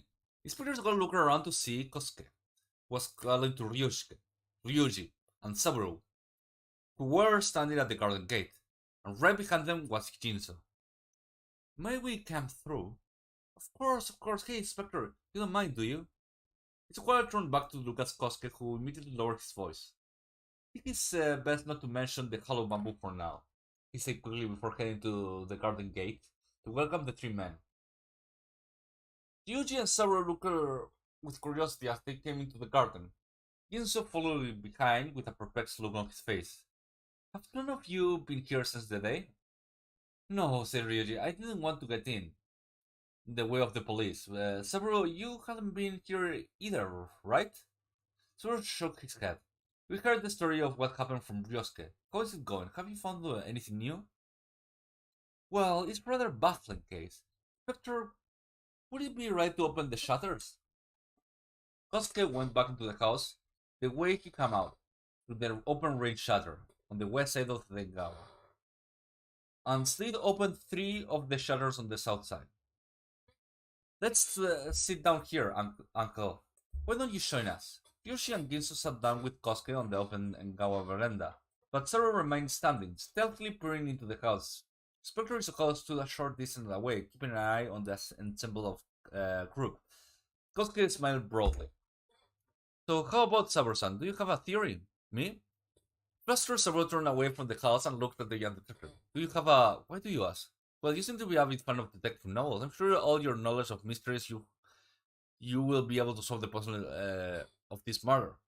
Saburo blushed, but at the same time there was a hint of contempt in his eyes. There's a big difference between a mystery novels and reality, he began. In mystery novels, the criminal always turns out to be one of the characters in the story. There's a limit pool of suspects, but in real life, it's never that simple. You make a good point, but in this particular case, isn't the three-finger man the only suspect? I have no idea. At this point, Ryushi decided to cut in. Are you also a reader of detective fiction? He asked Kosuke politely, his face betraying no emotion. Yes, I do like the real mysteries. They are very helpful in my line of work. Of course, the real life and fiction are very different. But the way of thinking, the logical thought process is useful practice for anything life throws at you. What's more, what we have here is a locked room mystery. Right now, I'm having to enlist all my brain cells, trying to recall if there hasn't been a detective story similar to this case. What do you mean by a locked room mystery, Ryuji? Is that what you call a murder that has happened in a room where all doors and windows are locked from the inside? The killer had no possible way to escape. Mystery writers call this an impossible crime. It appears to author to devise a method where a seemingly impossible crime can be carried out. The majority of mystery writers have written at least one in their lifetimes. I see, that sounds fascinating. And what kind of solution do they come up with? Tell us about a few of them. Yes, of course, but I think I better ask Saburo here. Susan, of all the locked room mystery you read, which did you find the most interesting? Saburo gave him a disdainful half smile and then his eyes on his brother's face. He replied something lamely. Somewhat lamely, I mean. Well, I kind of like Leroux's Mystery of the Yellow Room. Yes, of course, it's a real classic. I'd call it a masterpiece of the ages, wouldn't you? What's this Mystery of the Yellow Room about? Kosuke was quick to jump in. Well, in a room that is bolted shut from the inside, a young woman is seriously injured. Hearing her cry out, the young woman's father servant came running, smashing down the door and rushing into the room. With the fine signs of a struggle, blood everywhere, and the victim on the verge of death. However, the attacker is nowhere to be seen. That's the gist of it. The reason the novel is considered a masterpiece is that there's no kind of machine or mechanism involved in the solution. There are all kinds of locked room mystery novels, but most of them include a use of mechanical tricks, which often turn out to be a rather disappointing in the end. What sort of mechanical trick? Well, the murder has been committed behind a locked door, but the killer used some sort of device, like a piece of wire or string, to turn the latch or slide the bolt closed again as he leaves. I'm totally unimpressed by that kind of thing. What about you, Saburo? Yes, I agree with you. There's nothing quite like the mystery of the yellow room trick. But then again, there's some sort of mechanical tricks that I found impressive. Like what? Take the writer John Dixon car, for example. Almost all of his novels are either lock room murder mysteries or some variation of a lock room, and they all include some pretty good tricks. The Mad Hatter mystery, for example, features a marvelous original one. With the strict rules of locker room mysteries, it could be considered mechanical, but of course, this being John Dixon car, the master, he didn't just use some cheap wire or a strange string gimmick. Oh, hello, how are you doing? How's everything going? Let's continue. Uh, the Play Court Murders and some of his other mysteries involve a mechanical trick too, but he took great pains to camouflage them all. I'm very sympathetic to authors that in these regards. Personally, I don't feel such contempt for the mechanical genre of tricks. Savaro had got carried away with his own theories, but now he suddenly seemed to remember where he was. Oh dear! While we have been chatting away, it's gone dark. Apologies. Whenever I start talking about detective stories, I get completely carried away and lose track of time. Saburo shivered, but in the semi-darkness, shot Skoski a slight glance. Later that night, the Chianari residence would be filled once again with the sound of a koto. Chapter 11.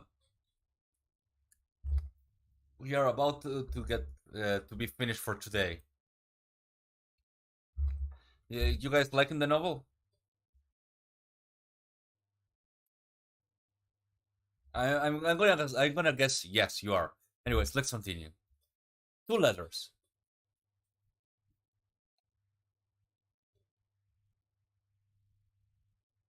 Oh, right. How are you doing? Aren't we going to stream in like 2 hours?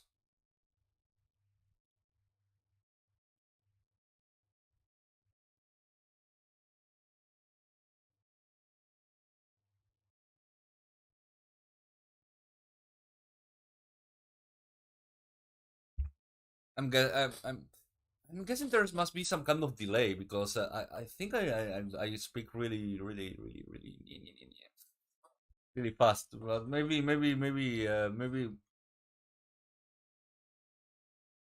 if it's in 2 hours, yes, I will have.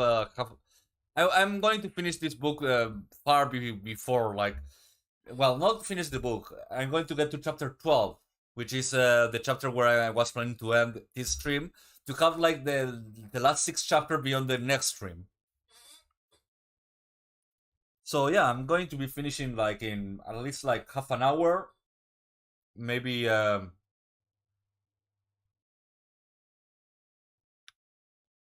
I wonder if it's maybe it's Restream that is making me have a delay. I wonder. Anyways, 2 letters, or maybe let me check.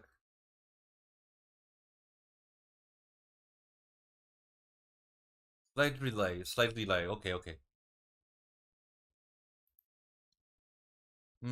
I don't know how to fix that. Maybe it's there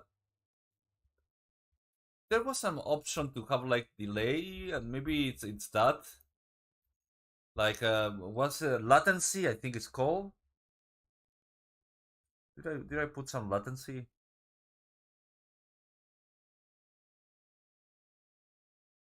No, I don't.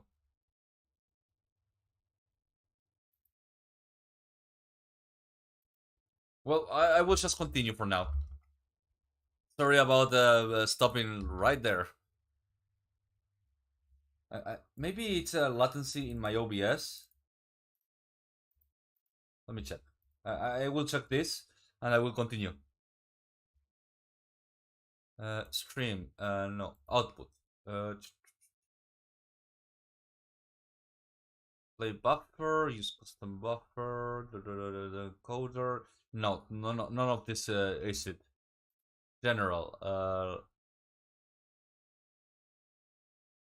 Yeah, I think it's Restream that is making like the latency issue. I don't mind it, but it's annoying. Yeah, I am not going to touch stuff while in the middle of streaming. I think maybe it's kind of like a thing in the stream itself or like the device. No, no, it's not that. I have no idea. I don't know where to check it. I will have to check it later. Okay, see you later, King Crab. There's always the bot. Anyways, uh, Allahabad, Mother of Lodges of the Empire. Oh shit, this is another book. Okay, 2 letters. I think maybe.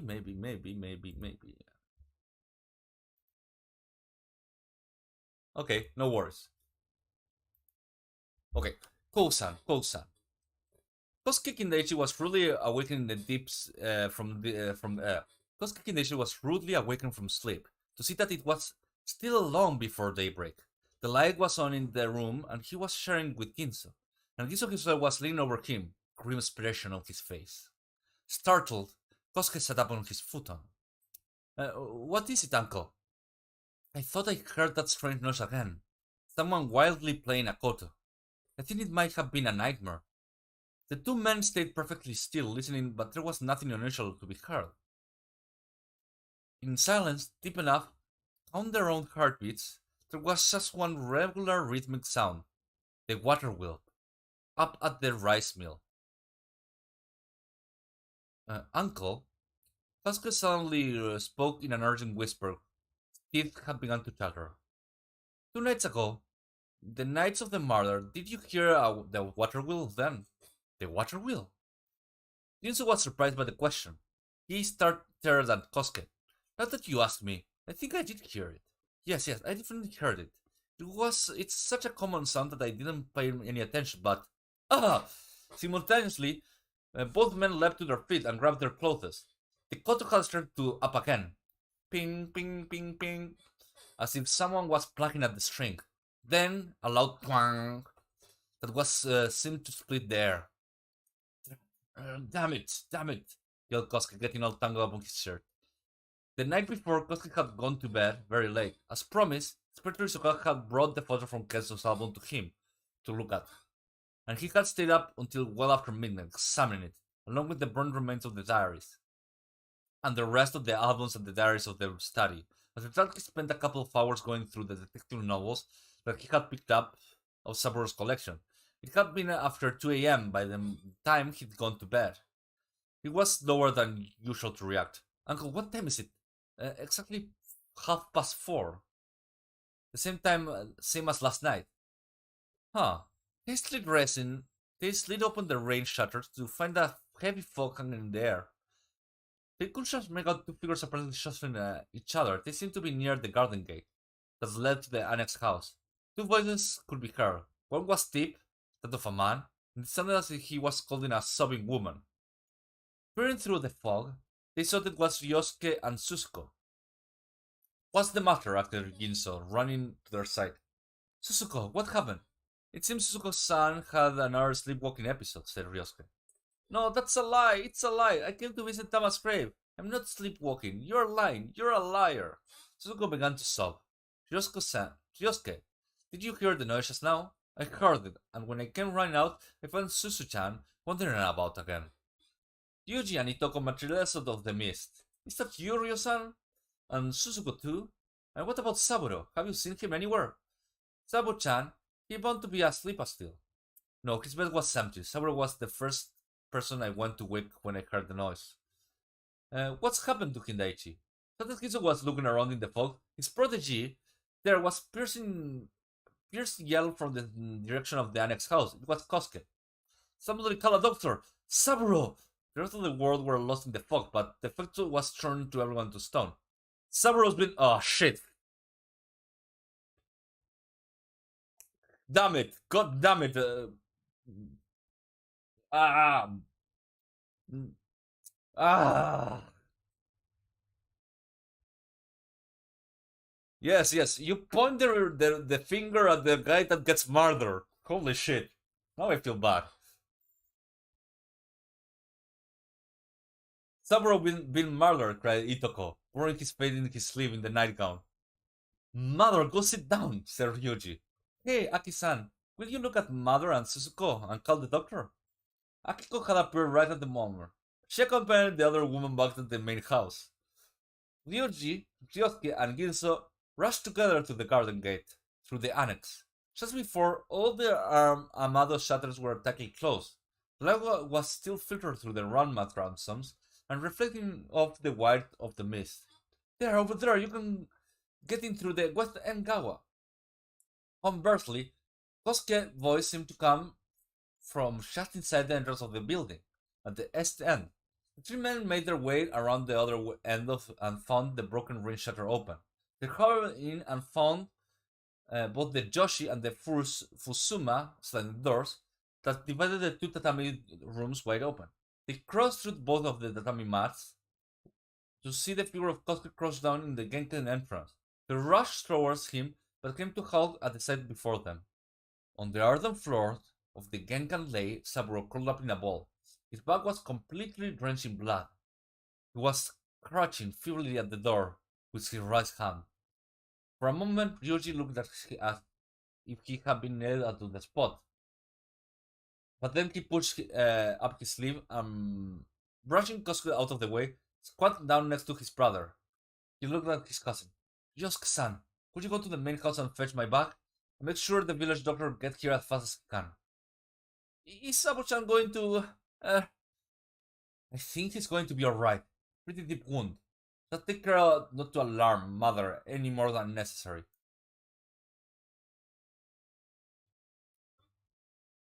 Mother may... Mother... ¿Qué pasó, no?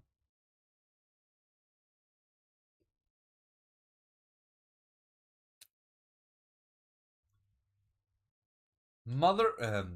Just take care not to alarm Mother any more than necessary. Just to set up the main house. Is there anything we can do to help? Asked Kosuke. No, best move him as little as possible. Ryosuke will be right back with his doctor bag. There was something brusque about Ryoshi's tone, and it made Kinso raise an eyebrow in Kosuke's direction. What do you think happened here? He asked his young friend. Can't say. It's really not clear, but from the first glance it seems that he was won over by a folding screen, and managed to escape far as this Genkan. Then he collapsed as he was trying to get to the front door. Did you see the screen? Kinso and Kosuke returned to the larger tatami door room, and the screen was lying in the same position as it had been the night before, but now it had a vertical cut running from the top end about 12 inches down. The shiny gold leaf had more blood splashed on it, and in between the spray marks that resembled a sprinkling of flower petals, there was partly dried fingerprints. Yet again, there were only 3 fingers. Only this time, as there was no trace of koto picks over the fingers, the swirls and whole pattern of the prints were visible, albeit faintly. Ginso grimaced, and then turned his attention to the koto, which was laying on the screen. It had another broken string and a missing bridge, but this time the bridge was lying next to the instrument. Kosuke, when you first arrived, were the shutters? They were closed. I reached in through the hole made by the axe and undid the bolt. Take a look inside, over by the stone lantern. Kinso stepped onto the Ngawa floor and looked through the open ring shutter. Just to the right of the stone lantern lay a katana. It gleamed dully in the morning mist. There was not hiding anything in the countryside. News traveled fast, and by daybreak, the whole village had erupted with rumors The strange tragedy had befallen the Ichiyanagi family. News that had spread to the surrounding villages, too, but in the midst of the commotion there was one more piece of intelligence. This piece of news changed the face of the case completely. The morning around 9 o'clock, a man came bicycling in from K-Town, requesting an urgent meeting with a person in charge of the case. The prisoner Isokawa was on his way to the scene of the cluster crime. The two clearly found each other. I will recall the man's statement. This is a female patient currently hospitalized in Yuichi Hospital in K. Yesterday, this woman was injured in an automobile accident and that occurred in town and was brought to the hospital this morning. When she heard the incident at Ichiyanagi residence, she became agitated. She claims to know something about the case and is anxious to meet with the person in charge. She says she knows who the killer is. Tosuke was with the inspector when the man related the story and grew excited as he listened. He was sure it was the same woman. He'd seen the one who had been in the trail from Kurashiki. The one who had attracted his attention, but whom he had forgotten all about amid the commotion surrounding the case. Inspector, I think we should go talk with this woman. I'm convinced she knows something. And so Inspector Isokawa and Kosuke Kindaichi set off together by bicycling from Kyuchi Hospital. The woman was indeed the same one as Kosuke had seen on the train. She lay on top of a thin mattress, her head and her hand bandaged up, but she seemed to be in a reasonable shape considering all she suffered. Could you be the officer in charge of the case? She spoke clearly and politely, and despite her horrific injuries, she retained a particular sort of dignity, very probably from her training as a professional educator. Isokawa confirmed that he was in charge and introduced herself as Shizuko Shiraki, a teacher at the Girls High School in Osaka, and a close friend of the murdered bride Katsuko Kubo. I see. And you say you have some information about the murder. Tsuko nodded emphatically and reached for her handbag. She produced two letters. I handed one of them to the Inspector Isokawa. Please take a look. It was a letter from Katsuko Kubo to Shizuko Shiraki, dated 20th of October, or about a month earlier. The two men each took a deep breath and began to read. This is an approximation of what I believe they read. My dear Shizuko, I'm writing to you first and foremost because I owe you an apology. You told me that before my wedding I must bury away my secrets in the darkness. Bringing it to light is not the way to bring happiness to a married life. Life was what you wanted me, but I have broken my promise to you and have revealed the whole story of that hateful tea to Kenzo. But don't worry, I don't regret the one bit. Naturally, at first he was shocked, but in the end he showed the greatest compassion and forgave me. Of course, this whole business, the fact that I'm not a virgin, must have hurt Kenzo greatly. But rather than keeping such a secret and suffering from guilt throughout the whole of my married life, I feel it's so much better this way. This way, I can embark on a happy married life from the outset. Whatever shadow I have cast over my husband's heart, now with all my greatest effort and affection, I will show that I can erase the poor image of Kenzo has on me. So please, my dear friend, don't worry about me. Your friend, Katsuko. Tsuko nodded emphatically and reached for her handbag. She produced two letters. Oh no, wait, sorry. As soon as Tsukawa had finished reading the first letter, Shizuko handed them the second one. This one dated 16 November, 9 days before the wedding.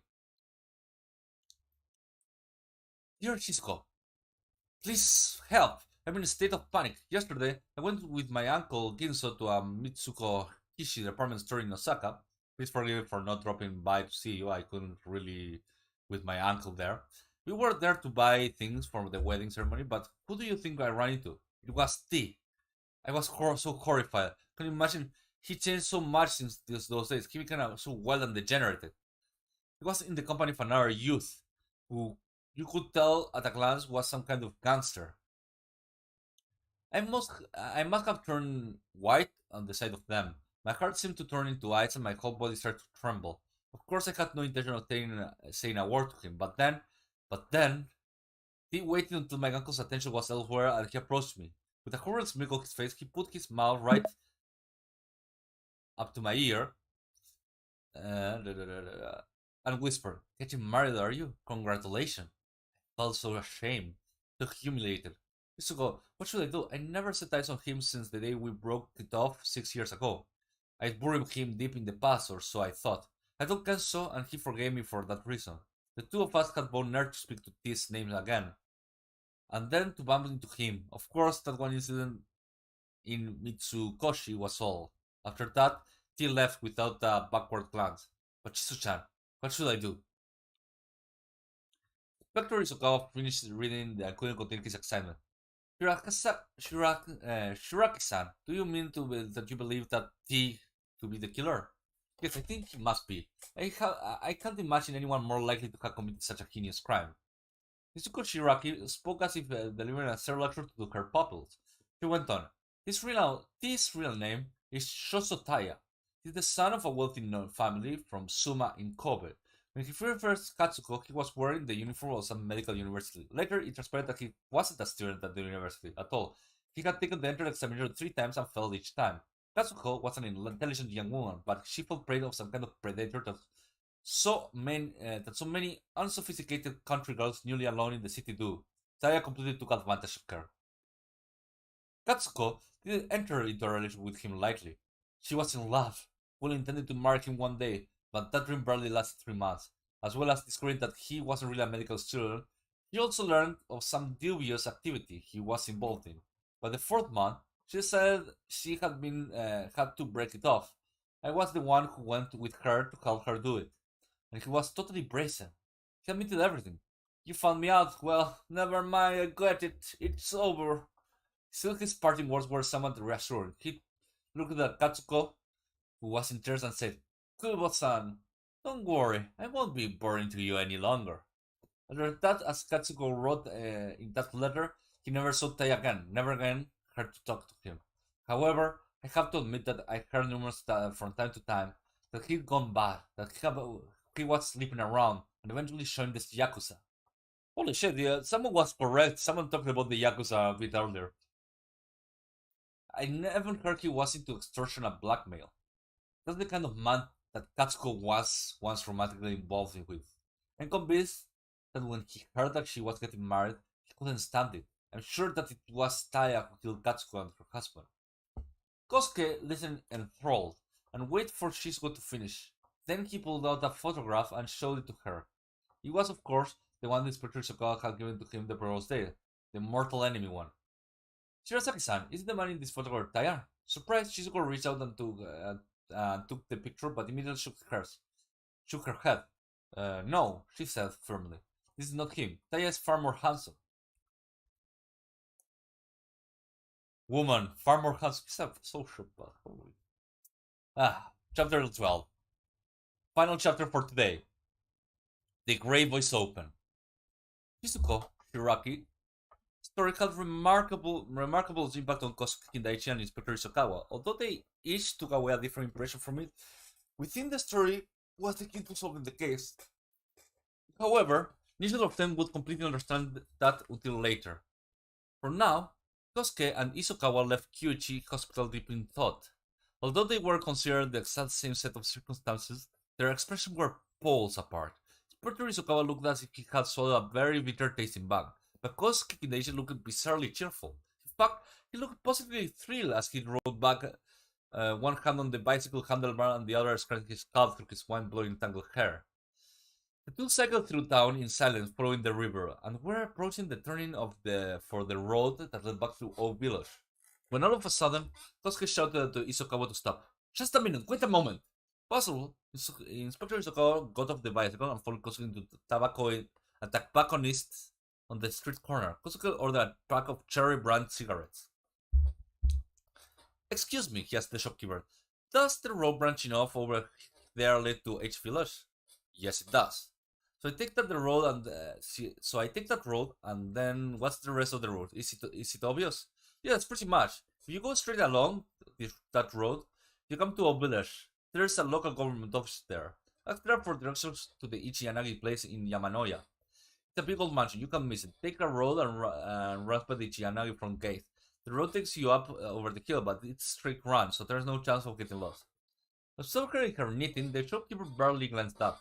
I see, thank you very much. Kosuke's expression was jubilant. As they left the tobacconist, Isokawa stared at him in bewilderment, but Kosuke made no move to explain. Sorry for the hold up, he said, jumping on his bicycle. Shall we go?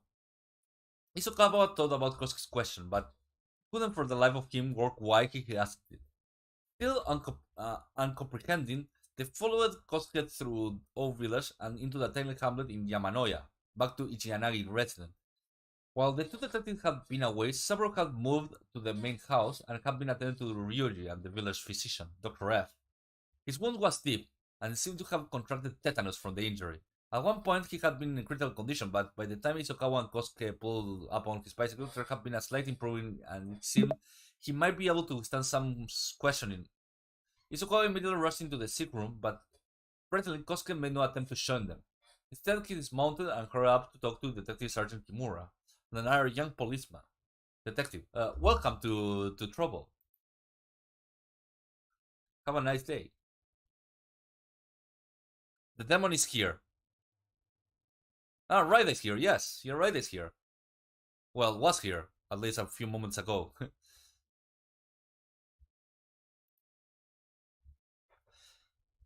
uh, Kasami Kasumire. That's Kasumire. Oh, wait a minute. I know that. I know that name. I have seen it that name before. Kasumire. Kasumire. Uh,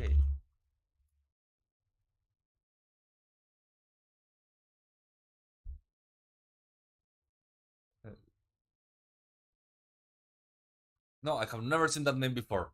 I don't know. I thought I did.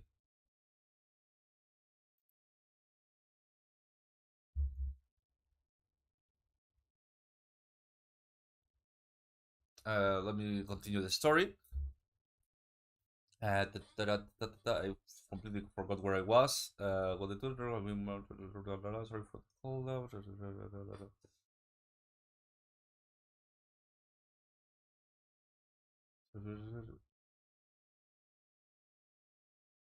Yes, that's true. But what about this? No, no, no, no. There. You want us to go to H. Miller right now? Right, right. Sorry for the trouble, but could you go house to house and perform a thorough search? I don't imagine there can be that many homes.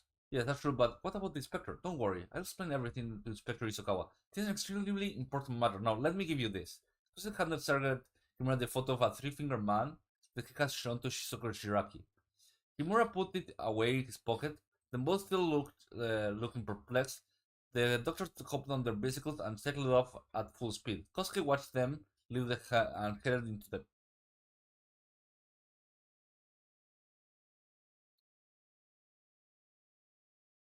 Yeah, I'm talking about the three-finger man. Oh, from Discord, the Discord. You are the Japanese man that wanted me to play more mahjong. Now I remember.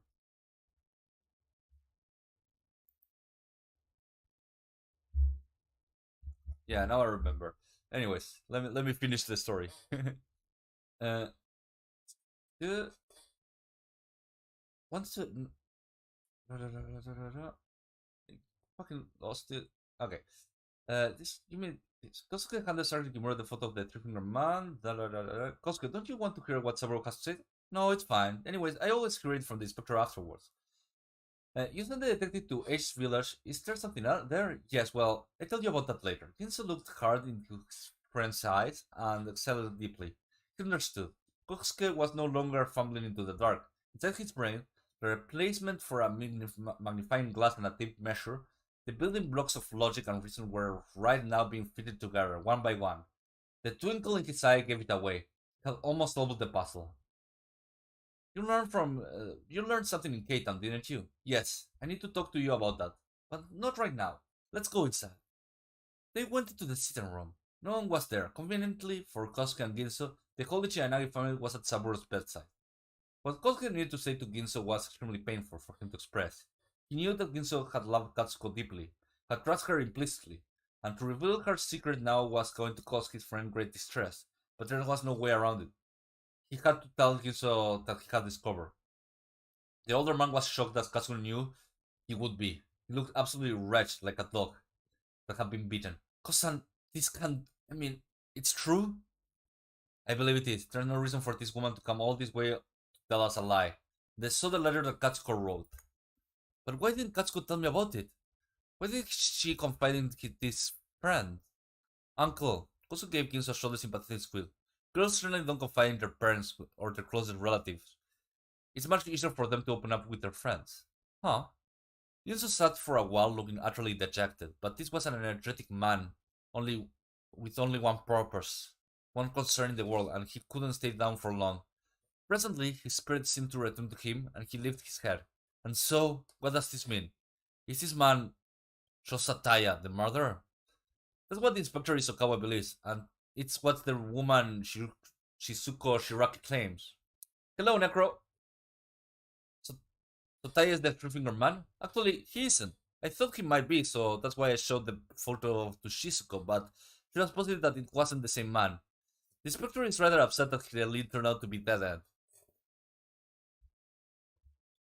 Kosuke, eyes sprinkled. Ginzo looked at him suspiciously. So, Kosan, what do you think about it? It seems to me that you don't believe that Taya's character had anything to do with the murders. No, on the contrary, I believe that he had a huge connection to the case. Oh, can I help you? Kyo the maid was looking through the gap in the shoshi doors. Pardon me. I thought the young lady of the house might be here, said Kyo, ready to make a hurried retreat. No, we haven't seen Tsuko-san. Oh, just a minute, Kyo. Yes, sir? There's something I'd like to check with you. That night after the wedding, who was present at the final sake cup ceremony at the annex house? There was the village mayor, the bride and groom, the mother of the groom, then of course Yosuke and Akiko. That's correct, nobody else. And I believe that evening the lady dowager was wearing a kimono bearing the family crest. Were you the one to fold and put it away afterwards? No, I didn't put it away. So who did it? Nobody put it away. Her ladyship is very practical about her clothes. She never let anybody touch her kimonos. She always folded them herself, but with what happened that night, she hasn't had the time to do it properly. It's still hanging in her room back there. Kosuke leapt to his feet. Could you take me to that room now? His enthusiasm was so intense that Kyo was startled. He took several steps backwards and looked as if he were about to burst into tears. Jinsoku was also surprised by Kosuke's reaction, tried to soothe her. Kyo-san, don't be alarmed. I'll go alone, so... Which is Itoko's room? This way, please. Two followed Kyo as they walked. Ginso whispered to the young detective. Kosan, what is it? Is there something significant about Itoko's kimono? Kosuke nodded emphatically, several times. He didn't trust himself to try to speak again. He knew his stammer would come back. Just as Kyo had said, the family crest kimono was on bamboo clothes hanger, which was suspended from a beam in the bedroom. Oh. Did the... Okay, it came back. Kimono, yes. Where was I? Kimono... Yes-san, you can go now. Uncle, the secret of the trick has been revealed. You know the one where the conjurer on the stage drops a wristwatch into a magic box and the watch disappears, eventually turning up in the pocket of someone in the audience? Everyone... Oh. Why is it turning off and on? Okay. I guess I have to reload it. Yeah. Everyone has seen the trick. Everyone has seen the trick done. The audience member has been planted and has an identical watch in his pocket in the start of the show. The solution is there are two watches, and the challenge of the conjurer box while managing to conceal it somewhere else. And look, here it is, the first watch. Kosuke pulled his hand from the kimono sleeve pocket and held out for Ginsu to see. There in his palm lay a koto bridge, engraved in a bird and a wave. Kosan, is that... Kosuke continued with a grin. Like I said, this is the key to the trick. The big reveal, and yet still only the beginning. That night... Oh, get the Lord there, come in! Ginso turned toward the Gawa, where a timid-looking Suzuku had just appeared, dressed in a long-sleeved kimono. Perfect timing, Suzu-chan, said warmly. We hope you can answer a question for us. Is this bridge from the lovebird Koto?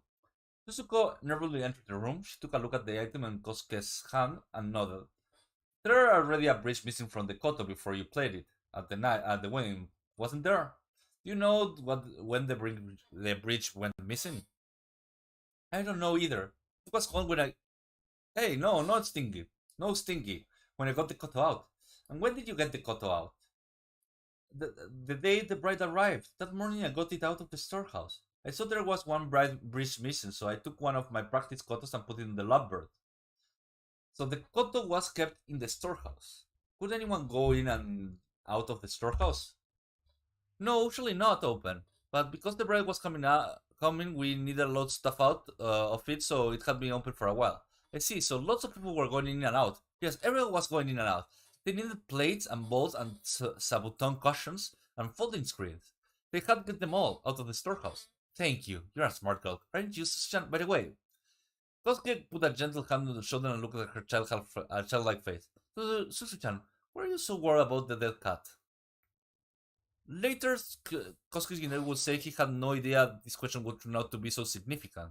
He was just so curious to discover what this distressing secret a simple girl was holding in her heart that would cause her to go roaming at night before grave of her pet. However, the question seemed to terrify Suzuko. Her expression immediately clouded over. Tama? Yes, Tama. Do you remember doing anything bad to Tama? No, of course no. I didn't. Then why are you so upset, Suzu-chan? When did Tama die? The day before the wedding. He died early in the morning. I see, and the next morning you held his funeral, is that right? Suzuko didn't reply, but then all of a sudden she burst into tears. Kosuke and Ginzo exchanged a look, but then Kosuke suddenly seemed to have remembered something and his breath quickened. Suzu-chan, is it possible that you didn't hold the Tama's funeral on the morning of the wedding ceremony? Had you been telling a lie? Suzuko began to cry even harder. I'm sorry, but I felt sorry for poor Tama going in a cold grave all alone. Poor Tama, so I put him in his box and hid it inside of a closet, and then my big brother was killed. Your big brother was killed? And then? I got really scared because Sabu-chan told me that if you leave a cat lying around, it will turn into a ghost, and he threatened me saying that something bad would happen, so I got scared, and while everyone was all upset about Kenzo's dying, I went and buried Tama. That was Suzuko's secret. The one that had been haunting her so badly that she had started sleepwalking. So Suzu-chan, the box that you put Tama into the coffin during the wedding ceremony, the one that terrible thing happened to your big brother, it was in your room the whole time? I'm really sorry. If I told my mother, she'd have been so angry. Uncle! Kosuke-san jumped up and moved away from Suzuko, as if something had just occurred to him. Never mind, Suzu-chan, said Ginzo kindly. No, never mind, Suzu-chan. It's alright, you told me the truth and now there's nothing to worry about. Come on, dry your tears and go back to the others. Kyo-san's been looking for you, you know. Wiping her eyes as she went, Suzuko scurried out onto the Engawa. Kosuke listened as the moment that the Peter Potter of her footsteps, then grabbed Ginzo by the arm. Uncle, let's go and look. We have to check the cat's grave. Kosan, what are you? But Kosuke wasn't listening. Pulling up the hem of his worn-out old hakama, he shot off towards the front gate.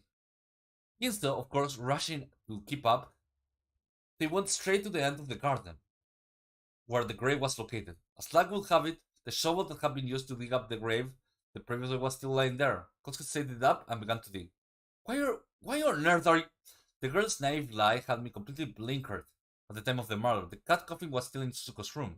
So you're saying the girl hid something inside? But we just dug up a grave yesterday.